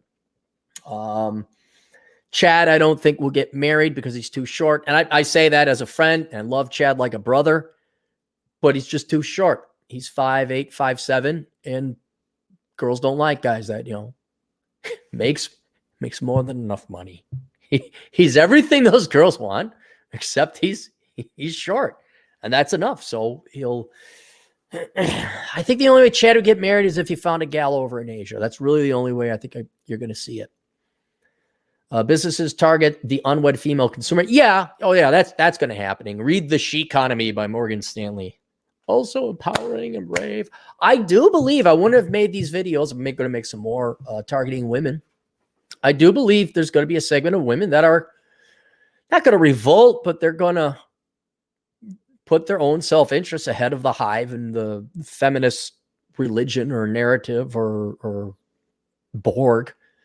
And I say, I want to get married. I want to have a man of mine. They'll quietly contact me.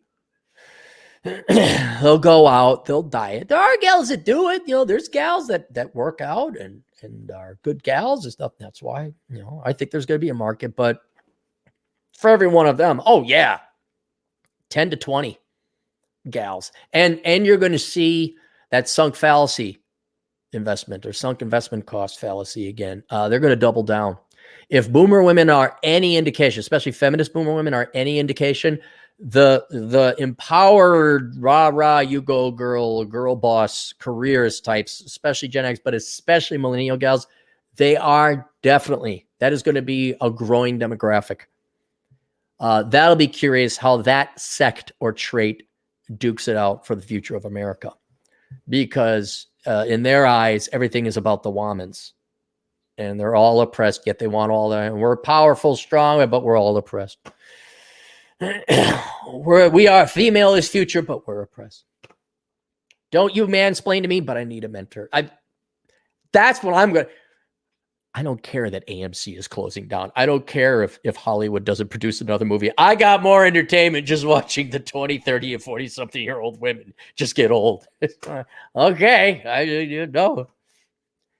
No, tell me again. Play that part again where you said you didn't need no man. Now, 10 years later, you're crying with your box of wine. No, do that again. That was funny. Do that montage again. Now it's getting bright up there. Well, I thought it was going to be a little close. Let's close that. Snowing more. Got 7 inches of snow in Afton. More on the way.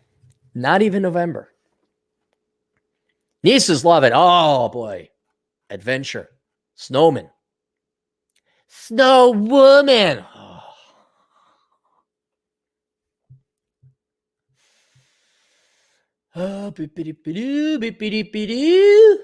Elfism is the answer. €5. I love you. Thank you, Elfism. I love you too. Thomas Landrum, $2 super sticker. Thomas, all right, now just let me explain something here. Atham's just fucking with me. I don't see the super stickers. Right now, it just says super sticker. I don't see it. because I'm running this through StreamYard. So if I was on YouTube, I might see it, but I don't see the super sticker. Atham is doing that just to dick with me. Why? Because Atham's a dick. Right? So nobody do super stickers. I won't see what it is. Unless you all want to be dicks like Atham, and everyone just sends me super stickers, and I'm just like, it's the super sticker show. Are we caught up? Oh, no. Scott Lukey, what do you think fourth wave feminism will be like? It's impossible to tell. I don't know. I'm not even very clear what the waves are. First was what? Women should have the right to vote, which not necessarily against. What was second wave? Was that the 60s and 70s? And then third wave was what? I guess so. I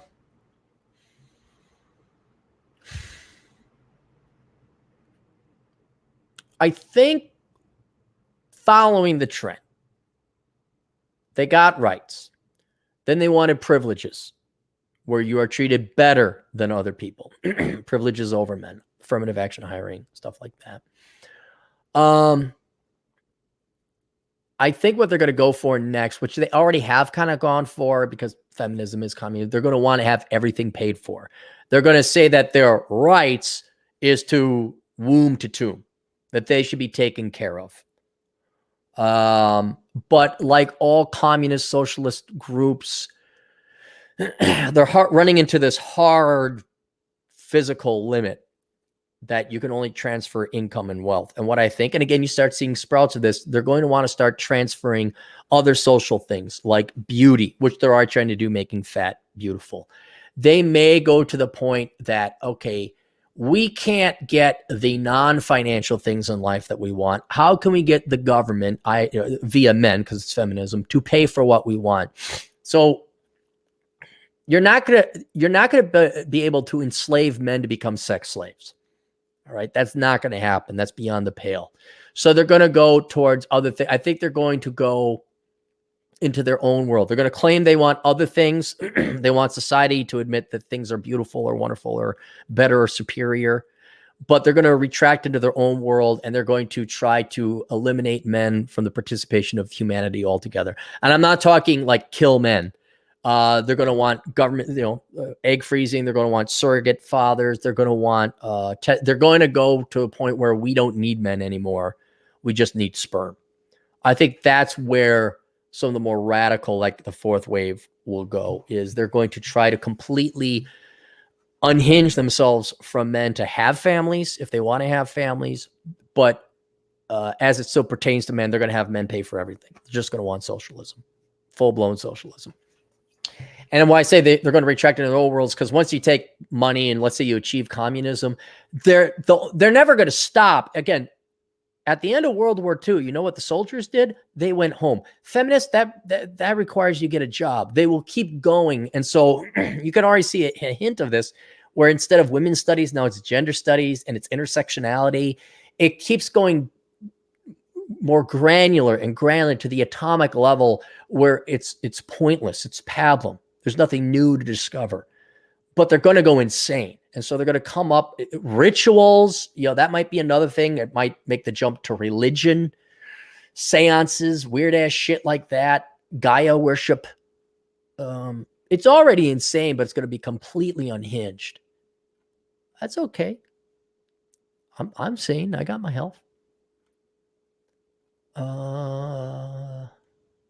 Now look, see, Thomas again, $2 super sticker. You don't have to be like Atham. Nobody has to envy or replicate Atham. We already have one. The world doesn't need two Athams.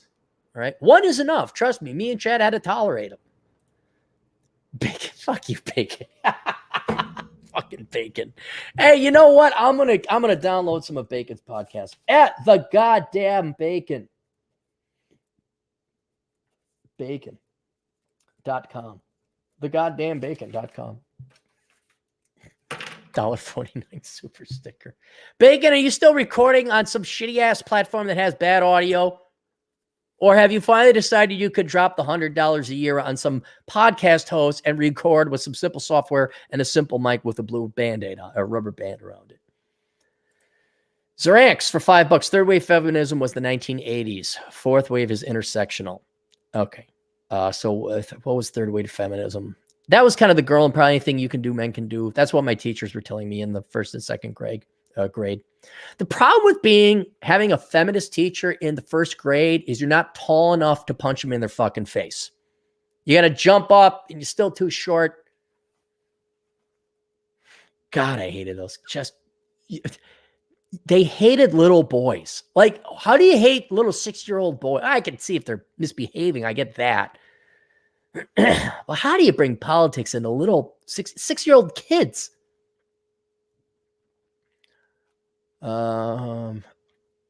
Fourth wave. Well, then fifth wave is going to be metaphysical, the word of which I learned.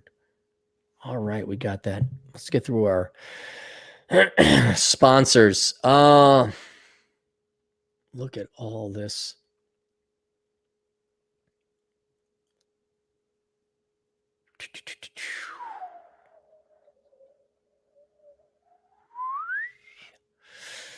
olderbrother.com/donate if you want to help out the show. 3 ways you can do that. Through PayPal, where you get nothing. Through Subscribestar, where you get access to the behind-the-scenes content that I make about once a month. I'll be honest, I'm very busy with stuff. And then my Amazon affiliate program, where if you do all your shopping there, I get a 4 or 5% commission or cut. So you go to olderbrother.com/donate, click on the Amazon banner first before you do any of your online shopping, and getting into that good habit will help out the old Capmeister. Does not cost you anything more.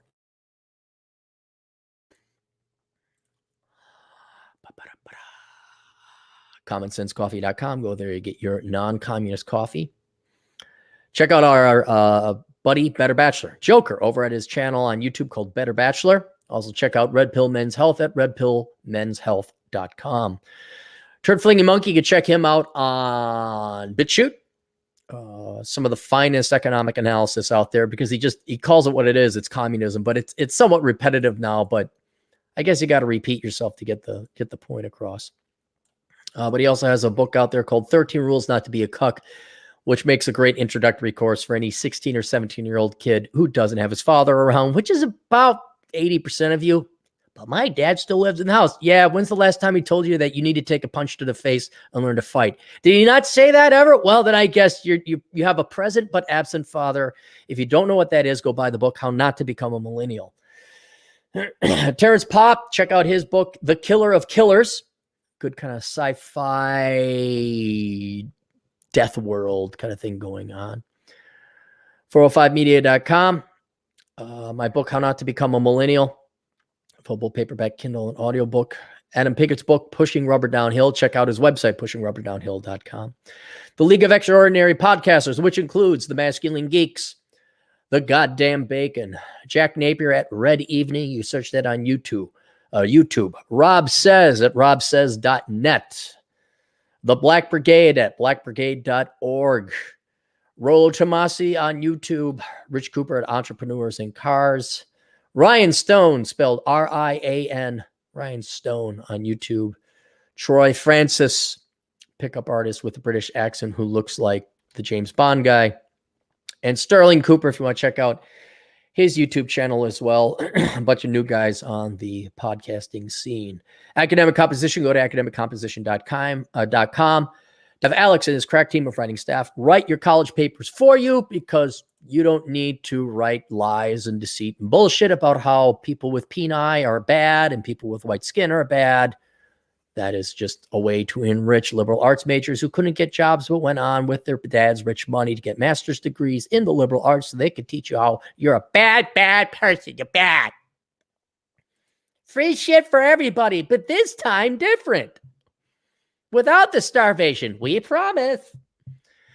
NoncommunistScienceFiction.com. Go to NoncommunistScienceFiction.com if you like science fiction that has no leftist biased politics. BunkerBasics.com with Bunker Bob. Go to BunkerBasics.com to get all your survival and prepping needs covered. And a book by Linda Gross, The Science of Mastering Women. You can find that on Amazon, paperback, and Kindle. And that is an academic study done by Linda. She also has a podcast you might want to check out. It's a woman helping out the guys, if you want to check that out. Linda Gross. I got a binge on, I haven't tuned into Coach Red Bill in a while. So I'm going to be on a show. I do that. I try to if I'm coming on somebody's show, I better find out the latest, Hey, how you doing? Yeah, I'm Aaron Clarey. I got a pretty impressive dick, don't I? Who are you? Fuck if I know. You're only kind enough to invite me on your show. Let me tell you about me some more. You like New Balance shoes? They're free. Body, bum. And then my books. Let's get all this other paperwork crap out of the way. I know I already mentioned the Millennial book. Reconnaissance Man. Get that book, figure out where you want to live in America. The Way of Men. This isn't my book. This is written by Jack Donovan. You do want to read that. Worthless, the young person's indispensable guide to choosing the right major. Enjoy the Decline, accepting living with the death of the United States. Curse of the High IQ, the book that everybody here listening in should read because you probably have an IQ if you like this thing and you don't know how you're suffering because the world is made for a bunch of normies, conformies, and inferior fuckwits. Randy Bentwick's book, Mind, the Pence Principle, How Not to Get Falsely Accused of Rape and Have Your Life Go to Shit. Bachelor Economics, that's my flagship product, which has had amazing sales recently. Ryan Stone, The Fook Files. It's the Fuck Files. Good Philosophy. The problem is that you can see him there, and the main problem with this book is obvious. He's a Canadian, but if you can get over that handicap, here you go. The Black Man's Guide Out of Poverty. October is getting Black Men Out of Poverty Month, not black women, because you're all too addicted to your government checks, and you've thrown black men under the bus because you all the queens. I've seen that so much on the social media. What happened? Is it Queen Week? I'm a queen and he better. What the hell is going on? Anyway, if you happen to be a young black man and you want to get out of poverty, or you happen to know a black man and you like to help out a brother of yours, get him that book. This one I just found in the files. Captain's Quarterly. It has a pinup. It's my best of one quarter book backup. I want to find a gal with classy 1950s housewife type of, tasteful type of thing. I was going to do a quarterly magazine like this, but I couldn't find enough models. And then Captain Capitalism, Top Shelf. I have my best of books out there, including this one, Love Letters to the Left. That's also a backup. So not all of my best writing is in books. Sometimes it's in blog format. Look at that. Man, I wrote a lot of books. That is a lot of paper. Look at all the crap that came out of my mind. It's thousands of pages. All right, so there we go. I think that's it. That's all we got for the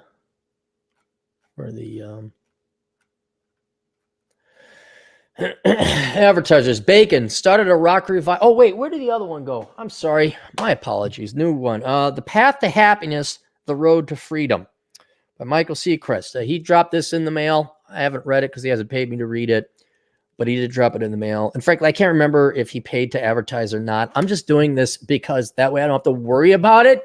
So when I go on my week of seclusion, I don't have to worry. I have a free mind. It's clean. It's done.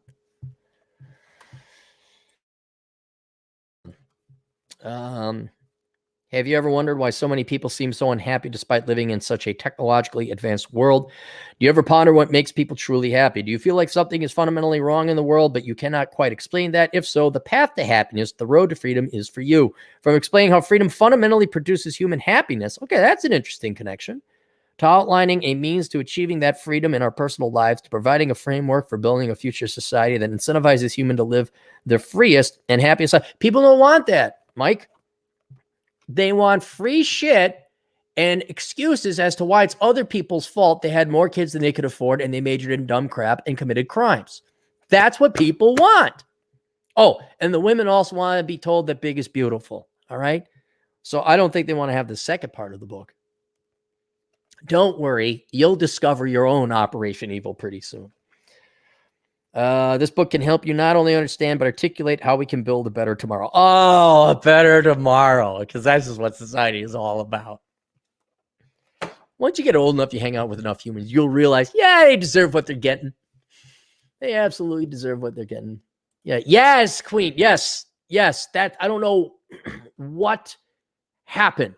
Hey, Dre, I'm Bacon. I'm sorry, Bacon. You're at least part black. What is there something going on? It's just got flooded. Now, maybe it's because I follow a bunch of black dudes who are conservative or libertarian and they just post that up. Maybe it's just coincidence. But is my radar correct? Has there been more of this Queen, I Am the Table type of stuff going on? Anyway, so Bacon for 223. Start a rock revival review show you might like. Like rock and roll, like music? You and DT should get into that because DT's all into that like death metal, heavy metal genre. All right. Are we caught up? We are. All right. You know what? Let's take a break. I need a break. I'm going to maybe get myself some coffee. Let's take a break. I'm going to get myself a rest. We're going to get back with the news. Everyone take a break.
I just want to show you, check out this badass haircut I got from my girlfriend. She cut this really badass. I look like, oh man, don't mess with him because of a haircut.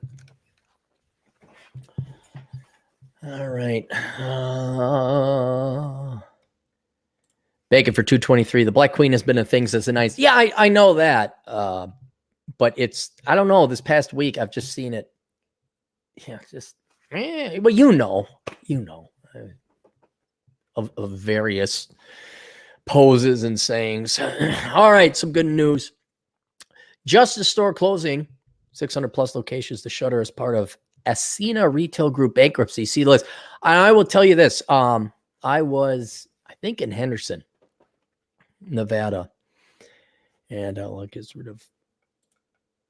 And I had to get something. Also, I see this pink thing. It says Justice. And it's in girl font, obviously a girl store. And I'm already very, very angry. Like there's a special place in hell for child molesters and people who talk in the theaters. There is a place even worse than that for politicians and teachers who have ruined now, 3 generations of young girls, to think that just because of the way you were born, that has value. And the other people who don't have the way you were born are somehow out to get you or your competitors, basically ruining the number one thing for people in their lives, and that is love from somebody else. And you name it's a clothing store for tween girls. You name it Justice. I remember walking past it and it had like feminist children's book and, saying you go and girl power and Moxie and all that other shit. I'm like, can you just let the kids be kids? Can you let the kid, can you let the girl be a girl? Like I got a buddy, and I got the little nieces. You know what, without pushing or prodding, do you know what they all do? They all want to be Ilsa.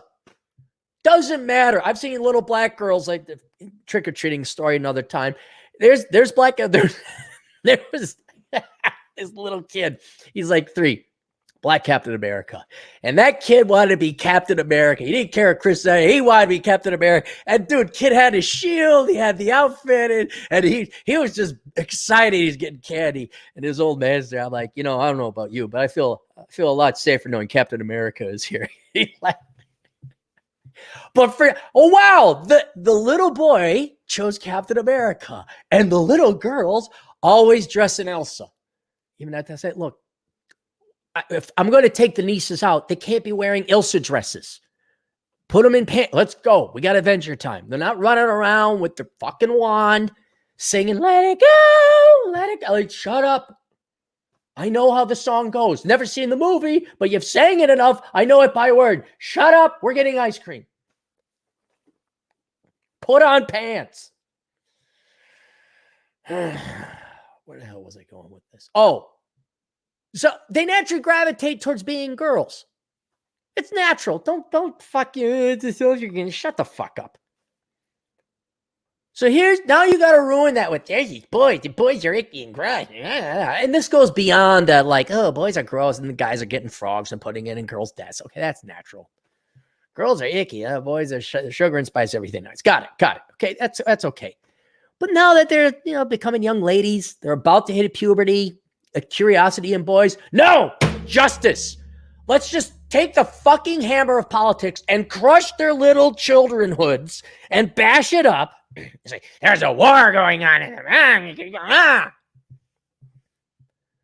And so I already hated this store because it's basically child abuse. That's what you're doing. You're trying to capitalize off of little girls' gender or sex to make a buck, and then you're gonna weaponize them under a flag. We're team girl, and you got like they're not getting enough of that shit in school. Well, justice is closed, closing 600 plus locations. The shut up. So this is good news. Tween retailer Justice is permanently closing more than 600 of its U.S. stores as part of the parent company Ascena Retail Group's bankruptcy. Oh, get woke, actually go broke. Yeah. New Jersey-based Ascena, which operates Lane Bryant, Catherine's, Ann Taylor, Loft, Lou and Gray, and Cacique, filed for bankruptcy Thursday, with plans to shut around 1,600 of the company's 2,800. So good. I hope you're all unemployed. Now, of course, you'll get Trump bucks. I know. But I hope all your fucking careers went down the fucking toilet, you assholes. How dare you take advantage of you can't let them fucking be kids, huh? You got to shove your fucking feminist politics up their ass and ruin their childhood, huh? I mean, it's the same thing with like religion. Like, let's get these kids believing in this thing or they burn in hell. Oh, yay. Yeah, thanks. According to courts, Ascena intends to transition Justice to a primarily online platform. Oh, so the cancer's going online. The Justice brand, formerly Limited 2, is geared towards girls 6 to 12. 6. Remember I told you about when I was 6 years old? Not joking. Teachers are already up there shoving feminism up our ass. It joined Ascena in 2009, has 826 specialty retail and outlet stores. SB 360 Capital Partners will manage the out of going out of business liquidation sales court records show. The firm managed Charlotte Roos's 2019 liquidation, Charming Charlie, Fred's. Are these all chick like shops? I know Charming Charlie's is currently handling model sporting good closing sales. And that's it. Booty boo. Booty boo. That's it. So good. I'm glad something evil, vile, and toxic, especially against little kids, specifically little girls, went away. I'm glad a political propaganda arm that profited off of little girls has gone away. Maybe these little girls will grow up and enjoy being girls. Maybe they'll have fun. Maybe they might find love, unlike you fucking spinsters that ran that company into the fucking ground with your fucking MBAs. Any more super chats? I don't want to fall behind. Django and Geek $2. Please watch Kevin Samuels. Better than Tom Lane. All right, I'll write down Kevin Samuels. But do I need this? I mean, is it just more women things? I'm kind of caught up on that. I don't need any more strategy with women.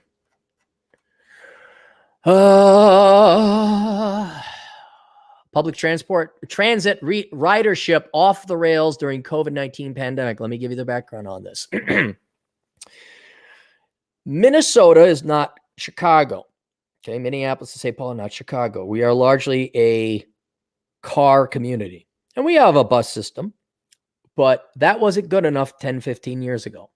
So all these socialists within the state of Minnesota decided that we were going to spend, I don't know, multiple billions, around $4 billion, setting up what I think is 1, 2, 3 lines, light rail lines. And it's probably even more because they're trying to build a corridor or a line out to Eden Prairie, which is the Southwest. Atham looked that up. Point is, multiple billions of dollars. The first line they put in made a little bit of sense because it is on a line that it terminates or starts, depending how you look at it, at the Mall of America, but it goes to the airport. Then it goes to downtown, right past both the football stadium and the baseball stadium in downtown itself. Could have had me there a little bit. Could have had me there. Right? Then they build one from Minneapolis to St. Paul, which you don't need because there's a ton of buses and highways and roads that goes in between the two. There's the advent of Uber, that kind of thing. And then for whatever reason, they want to shoot one to the northwest out towards St. Cloud and another one out towards Eden Prairie. And it's like, well, there's nothing out there. You're not going to have the ridership. All right. So billions, multiple billions of dollars. Because, we need a train. We have to do something. And this is why leftists will never stop. They will never stop. Because if they stop, that means they have to go back and get real jobs. This is why they ban plastic bags. This is why they ban plastic straws. Because if they just wake up and say, hey, I think we've done enough, now we can go home, that means they have to work real jobs. So there's always a crisis, always an emergency, always something. That's why they're going to try and ban, and they are trying to ban fireplaces, which don't know if you knew this, kind of important in Minnesota. Why are they getting rid of fireplaces? Because of particulates. Is there any science or evidence that would prove that this is a health crisis? Yes, it's the shit we just pulled out of our ass so we could continue and protest. None of them want to work. They want to be lifelong crusaders. And so here we have adjusted for today's dollars, a $5 billion choo-choo train. The COVID-19 pandemic is taking a toll on public transit in the Twin Cities. Look no further than the North Star commuter rail line for proof. According to Metro Transit, readership is down 96% since last March when the pandemic was declared. To put that in perspective, in April of 2019, there were 65,532 riders. In April of 2020, the number of riders plunged to 1,352, a 97.9% decrease. It got even worse in May, dropping from 72,000 riders in 2019 to 1,158 in May of 2020, a 98.4% decrease. The numbers now, the only people riding these rails, by the way, now apparently bumps because it's already getting cold in the Twin Cities and they're just staying on the line. Oh, and by the way, it's the honor system. It's kind of pay as you go if you want. And there's a big issue of collecting, but that's just another side thing. They did something. We did something.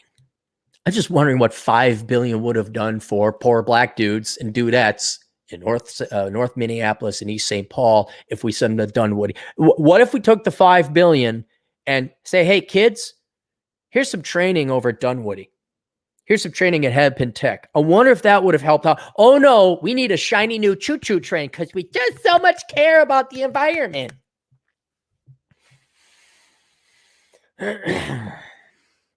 Numbers have only shown a slight rebound in August. People are working from home, says Metro Transit spokesman Howie Padilla. People aren't having to get around to special events as much. We need to try to figure this out. What the options are, what's the end result, we don't know. Got an idea, and this is the one saving grace. So all that land and property you bought up, it's gone up in value. Well, it's gone up in price, not necessarily value. You could sell and liquidate it for housing. You could sell it all right back now. People aren't using it. Thank God we shucked the boomer brainwashing of, if I can't see you, how do I know you're working? Pow. So it may be commuting as well. People just going to work from home. I'd love it if we don't need the light rail anymore. I'd love it if we didn't even need the interstates, although we do need to get around to visit each other and be social and live a human life. But I just, oh, really? The train, we didn't use that much anyway. Now we really don't need it? I wonder if we should liquidate it. Padilla says meetings continue between federal, state, and local transit funders to determine a course of action for all the public transport. But North Star Rail is the most urgent because the taxpayer subsidy is required to run the line, even with so many empty train cars. So there's a subsidy to run it. I guess with people not with or without them paying, we still needed a subsidy. In 2019, the taxpayer subsidy per ride was $19.39 per passenger. I think it's $3 to ride. This is why I love my cheap bus ride in Nevada, because the citizens of Las Vegas and Nevada pay for me to get a really cheap ride. So every passenger there is given $20. That's considered part of the government's expense of providing public transport. However, that subsidy is skyrocketed because many costs to run the line are fixed, even though fewer trains are running now because of the low demand for service. The result, here we go. In August, even with the help of the CARES Act pandemic funding from the federal government, the subsidy per passenger for each one-way ride was $545.45. If the CARES Act funding goes away, the subsidy would go to $559. That's like at least 5 flights to Vegas and back on Spirit Airlines. Now, I don't know about you, but would $559 per kid, per ride, per poor kid up in the ghetto or East St. Paul or wherever, to some disadvantaged kid, do you think maybe we could have spent this money wisely or better or more wisely? Would you like to have a bunch of kids out of poverty because they're tradesmen, they're plumbers, they're electricians, they're mechanics, they're like Juan? Maybe we're a little bit more academic. We send them off to school for accounting. Okay. Maybe there's an engineer or two in there. No, but you know what? And here's the truth, a bunch of trust fund baby, liberal white assholes from the suburbs, the Mark Dayton types, they felt good. They felt good.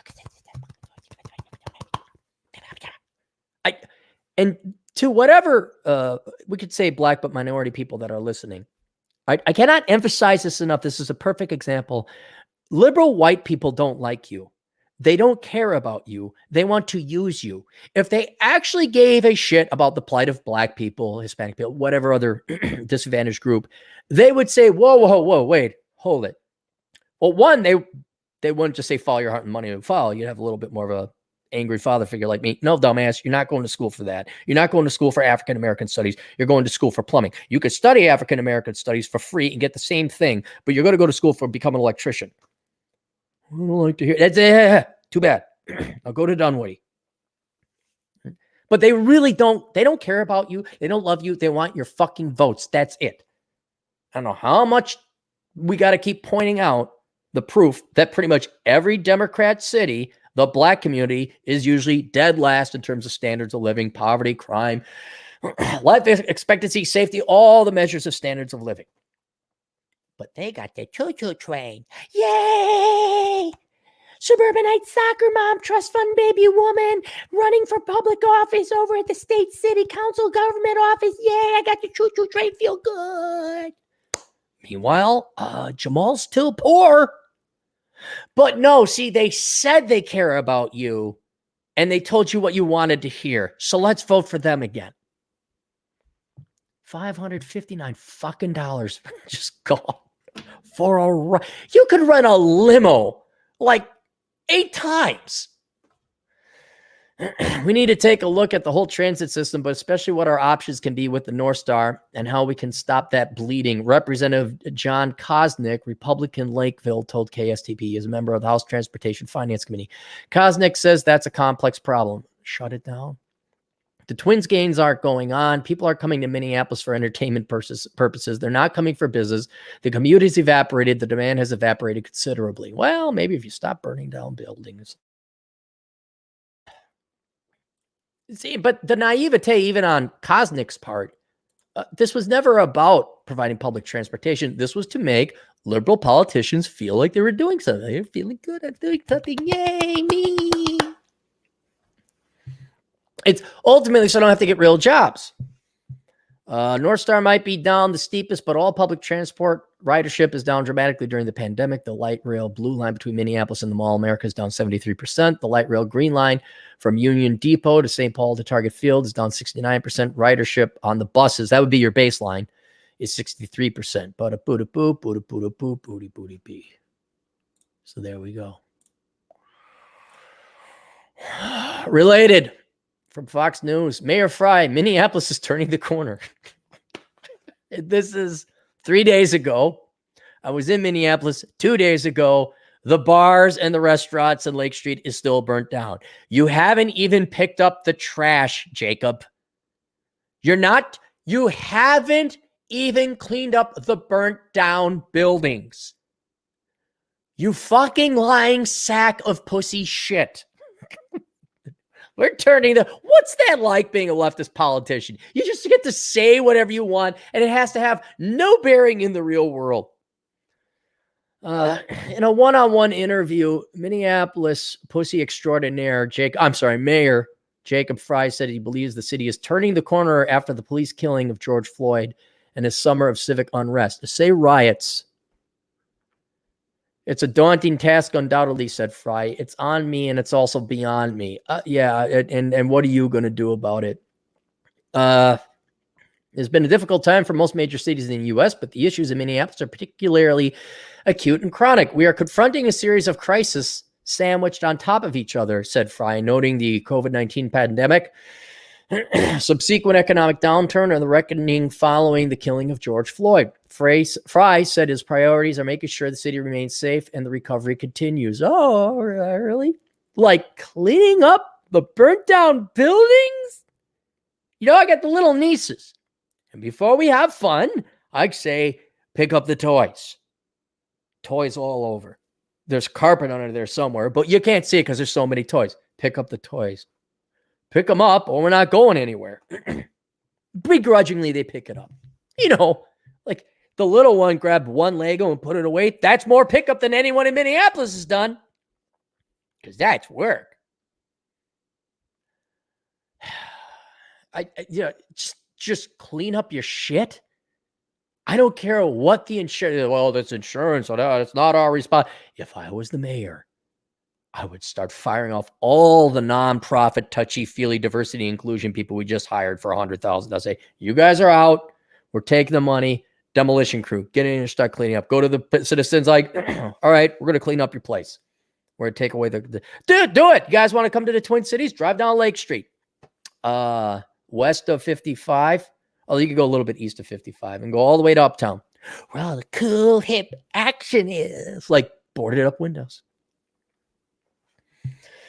I'm a believer that 5, 10, 20 years down the road, when we look back at this time frame and recognize this is where they say nothing. This was the time we did things differently in a way that truly transformed the way we operate the city. And hopefully we can be an example for other fouls as well, said Fry. Fry, you haven't picked up the debris yet even. I know I'm pissing into the hurricane again. I might as well be talking to Cappy and Cappy. Talking to Cappy. Cappy is more capable of a conversation than Mayor Fry because Mayor Fry just wants the free shit. He succeeded. Bravo, Minneapolis. You took a rich, privileged white guy and you made him even more money. Kind of like Betsy Hodges, rich, privileged white girl from Wayzata, and you just gave her lifetime employment. Oh, the city's still shit. Blacks are still dead last in every economic measure. But you said nice things to the people to feel good. Look at me. I'm a caring person. Bye. Oh, is it burning? That's okay. I'm a professor now at the Kennedy School of Government. What happened to Kennedy? Huh. That's right. Asked about the city council's shifting positions on abolishing, defunding, or dismantling the Minneapolis police. Mayor Fry says he has been consistent. Those words means 1,000 things different, he said.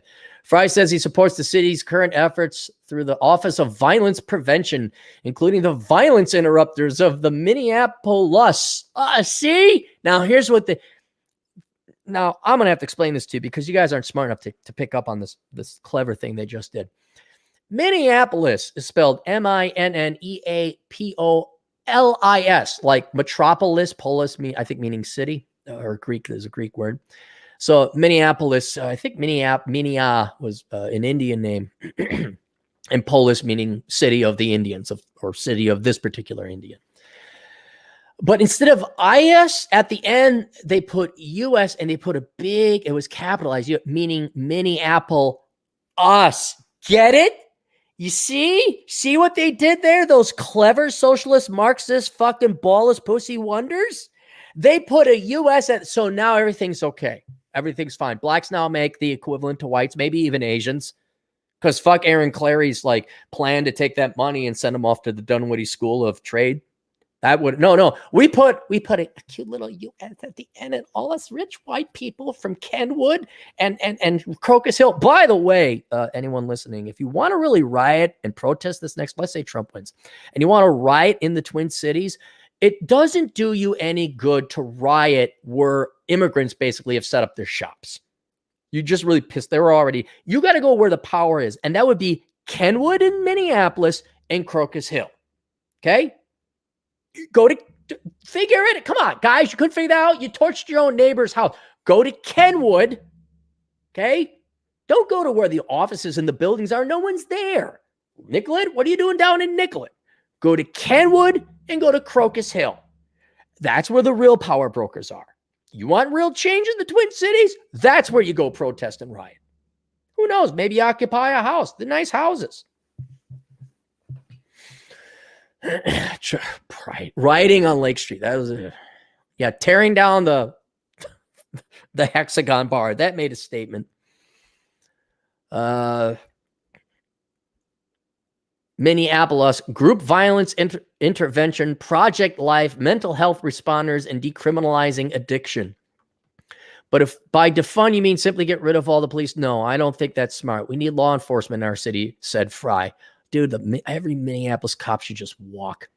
Asked if there's a culture of racism in the MPD, Mayor Fry says culture is about people and personnel. Get the right people in and the wrong people out. Now, you don't have racism in the Minneapolis Police Department.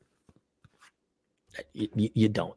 And if you do, they're smart enough to keep that, like, fine, someone's harboring truly racist things. They wouldn't make it into the Minneapolis Police Department. Fry said the difficulties when police officers are fired, half returned after being reinstated through mandatory arbitration. Yeah, why? Fuck Minneapolis for a second. Let me talk to anybody who's a cop or an aspiring cop. Don't ever work for a major metropolitan area as a cop. Okay, just don't. Because, like, if you accidentally kill someone, manslaughter, you're going to make mistakes are going to be made. If they come after you for manslaughter or murder, it's not worth it. Now you're in jail. Hey, we're going to force you up against criminals and situations where your safety and your person is going to be compromised. And we also want you to arrest these people. But we're going to tie so many hands behind you. And now there's the legal risk. You might get arrested and put in jail. That even if your intention was that, you could still get caught for manslaughter. You know what? You go be Barney Fife over in Mankato. You go be Barney Fife in St. Cloud. All right? Fuck Minneapolis. Fuck St. Paul. Fuck every major city. What? You want me to go do all the you want me to do the heavy lifting for you. But if I'm not saying like there isn't a case for manslaughter or anything like that. But, because politically I arrested somebody and they were high on whatever. And, it's kind of unclear. And I obeyed within the law, the rules of my job. Oh, I'm still arrested? Nope. Bye. Goodbye. Bye. You don't apply. I don't care how fun and exciting it is. I know a lot of you guys want to see where the action is. You love the foot patrol. Maybe you want to go SWAT. Nope. Nope.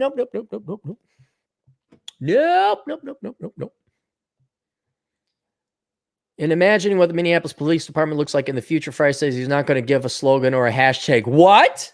Really? Come on, Fry. You had Minneapolis us. Come on, man. But believes Chief Medaria Arradondo, affirmative hire action extraordinaire, is the person to lead the department. He's been able to construct a vision for where he wants the police department to go in the future. There is not one simple fix for any of this, and that's why it's important that we collectively don't pretend there is one. Yeah, there would be. Mayor Aaron would say, okay, we're passing a law that people have the right to defend the property and the persons with lethal force, and we're going to investigate if there are actual, unjustifiable killings or assault or whatever. We want a clean police force. But if there's riots, there won't be riots. They just, that's hard work. Oh, I want to be reelected. Otherwise, I have to get a job. Oh, that'd be big. I'd be Mayor Fry. No longer. I'd have to work as like a what? What do you do if you're a washed up? Maybe you become a professor. That's right. You go to academia, you worthless fuck. So Minneapolis is turning the corner. See, the mayor says they're turning the corner. Even though, again, once you go drive down Lake Street, it's still burned out Buildingsville. No one's picked it up. And on the far west anchor of the burned down street of Lake Street, Uptown Apple Store in Minneapolis closes permanently. Oh, not too bad. What are you, like, cool, hip, uptown intellectuals supposed to do without your Apple store? You know, like how you fight the system and capitalism by buying a $1,200 phone because it's fashionable? What are you going to, and all you people, we were downtown and uptown, the cool, hip Apple store. It's gone now. Maybe it has something to do with all the boarded up windows and the murders that happened, I think 3 months ago, in front of the old theater that is also shut down now. I wonder if that has something to do with that, maybe. You think? Computer outlet never reopened after pandemic closure, damage from riots. The Apple Store in Uptown will close permanently. Come on, Apple, you're supposed to help out. Target's going to rebuild all the shit that was burnt down. You should too. The latest in a growing list of shops and restaurants that have nearly abandoned the beleaguered South Minneapolis Retail Center. Apple has had a presence near the bustling corner of Hennepin Avenue and Lake Street for the past decade. It informed its approximately 60 employees Wednesday that the store would close. 60 employees. They must all have degrees in engineering or something and totally vote Republican. The store had yet to reopen since March when the state's stay-at-home orders to stem the spread of the coronavirus pandemic forced many retail establishments to temporarily shutter. Following the killing of George Floyd in May, the Apple Store was one of the nearly 40 businesses near the corner that was damaged by rioters. While the damage did accelerate the timing of the closure, Apple was already in discussions to close the store before the pandemic and the riots, the company said. Our stores in the Minneapolis-St. Paul area serve customers for 19 years and are nearly 500. 19? Have they been in 19 years? Is that when Jobs came back? Is the iPod? Is that old? 20 years? And our nearly 500 team members look forward to helping our customers for a long time, Apple said Thursday. So, though we've made the difficult decision to permanently close Apple Uptown, all of our valued team members will be offered other positions within Apple. All right, well, that's good. All right, good for them. We gotta applaud it there. And we look forward to continue to serve our customers, our four nearby. But where are they going to go where all the action is? Because Uptown was where all the action is. Oh, it was. Oh. I'm still waiting for the Uncommon Coffee Grounds. There's another clever one. Uncommon Grounds. Because that's only 2 blocks north of where the destruction of mayhem occurred.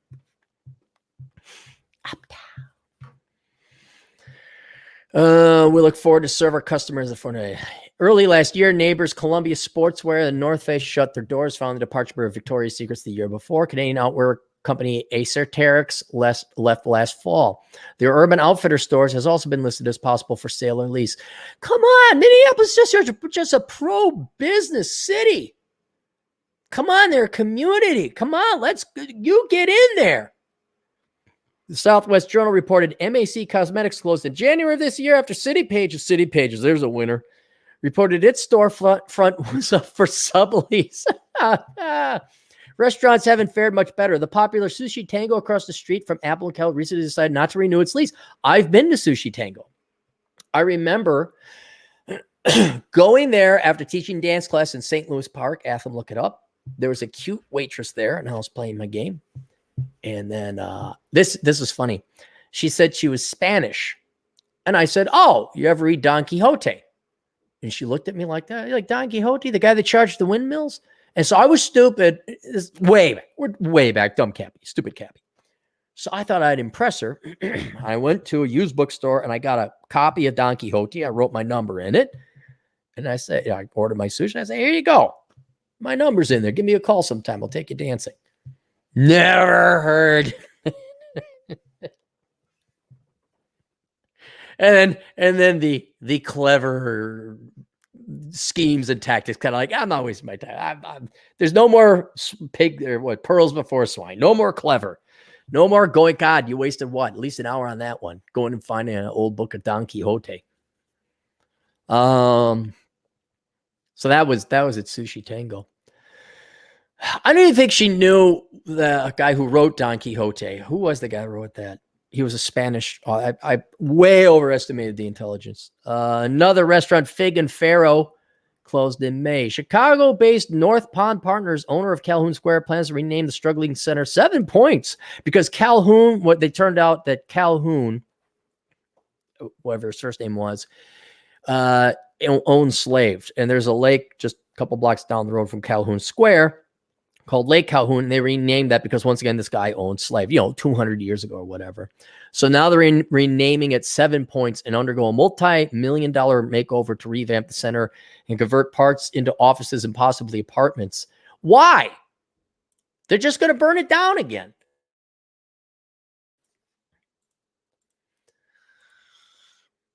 Scott Engel, executive coordinator of the South Uptown Neighborhood Association. Ooh, I can't wait. What's your business plan for the community, Scott? Said the retail decline in Uptown isn't different from what's happening in other cities across the country. I think folks are discouraged all over the closure of all these stores, but I don't think it's just Uptown per se.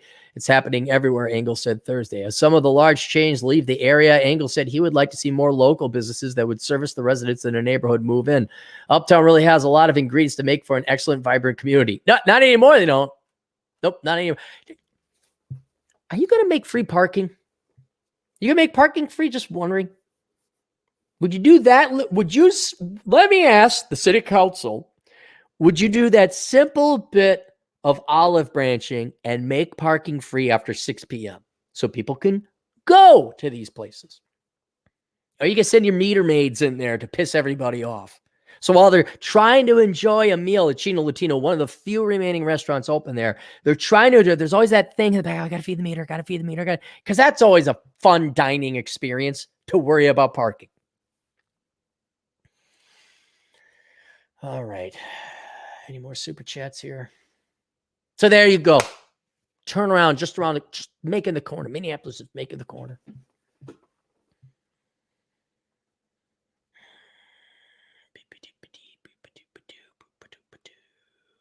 think we're caught up. Are we caught up?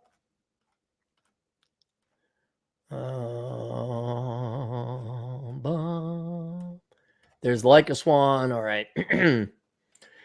David 128, go take a drive through Hopkins, Eden Prairie, and St. Louis Park to see the bridges and overpasses the are building for this rail project. It's insane. Yeah. I got a couple friends. One who does live he's at St. Louis Park on the border between St. Louis Park and Hopkins. And I got a buddy in Eden Prairie, and yeah, it's going through. I don't know why they're bringing people out to Eden Prairie though. There's a mall there, but it's where the train is going. It's still a good mile walk to the mall. Doesn't terminate at the mall. And there's nothing in Eden Prairie. It's a suburb. There's places to live, but it's not like the Mall of America is there or downtown St. Paul is there. And they piss off all the right little rich people. By the way, again, rioters and protesters. Okay. Kenwood, Lake of the Isles area, Kenwood. So the rail kind of went through the backyard of that area. And did that kick up a storm of the baby boomer trust funder babies who are like, Dayton and Pillsbury money. Holy shit. I know some guys that were working on that project, and like meetings about meetings.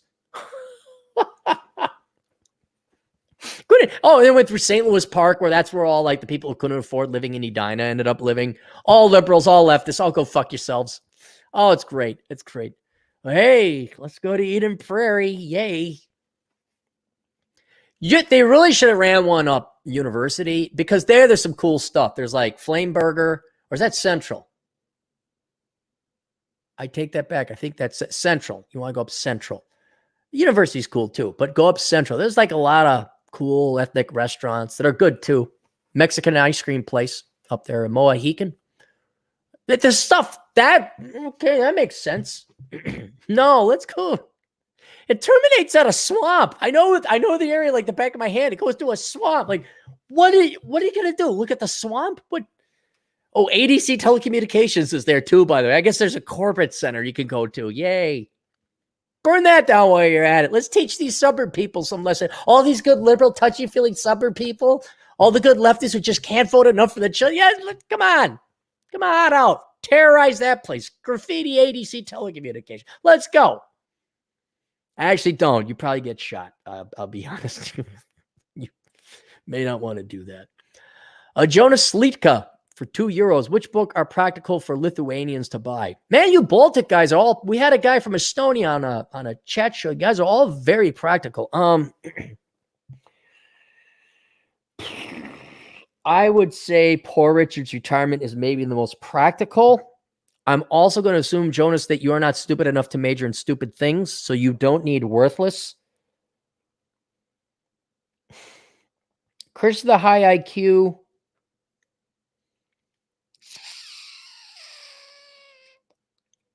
Yeah, practical. I guess Bachelor Pet Economics as well. I mean, it's written from an American retirement perspective. So, we got 401ks, IRAs, those kind of things. But the math doesn't change. But those would be the three, I would say. Hey, Cynic in Chief, who's in Swaro National Park, right? You're down by Houston. High of 90 today, no snow. Yeah, fuck you. Fuck you. We're getting more snow. Hike Sabino Canyon while you're down there, Cynic. Do that. You're going to not regret that. That's one you can do, whether you're super in shape or not. Judd Grover. Clarey, do you listen to Napier's Coffee Cast stream? No, I didn't know he had a Coffee Cast stream. I thought he just had Red Evening. I try not to listen to Jack Napier as much as possible. I kid. I download him and Rob's podcast every once in a while. Bacon, 223. Same with Starbucks in Seattle. Riots every Friday. Is it riots every Friday? Well, what's with the Starbucks? Do they riot at the Starbucks? I don't care. I love it. But you guys remember when Starbucks had a problem? Was it Hotep Jesus that went in and demanded free coffee because he was black, and he got it because that's right. There were a couple black dudes loitering in a Starbucks. They say, hey, you got to get out of here or buy something. And that was racist. And then Starbucks had, yes, it's coming back now. They had their sensitivity training. Oh my God, what do we do? I don't know. You kick everybody out for loitering. How's that sound? Has nothing to do with race. You loiter, you're a loiterer. That's what defines you. And Hotep Jesus went in and just got free coffee. Competent Man, down Cervantes. Thank you, Competent Man. Thank you. It was Cervantes. What was his first name? I guess I could look that up. All right, there we go. All right, that's it, guys. Me and Chad might do an older brother podcast this week as a break. I will be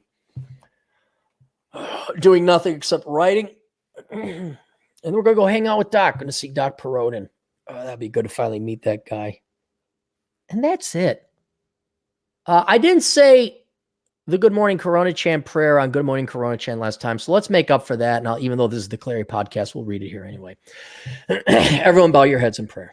Dear great and merciful Corona Chan, thank you for your non-sentient and zero fucks given truth, the teeth and threats that have been missing so much in the real world that are yet necessary for us to value life, acknowledge truth, and love our fellow man. May your nature continue to expose the evil and parasitic among us, the lazy and those that put themselves above all others, our slave masters who have kept us enslaved, teachers who can be replaced by YouTube, and the stupid and unprepared who ride for toilet paper when there is none.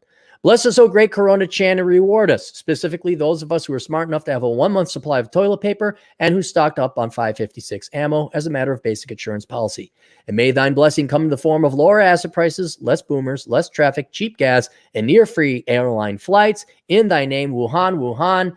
Amen. That is it. No more super chats and toodles.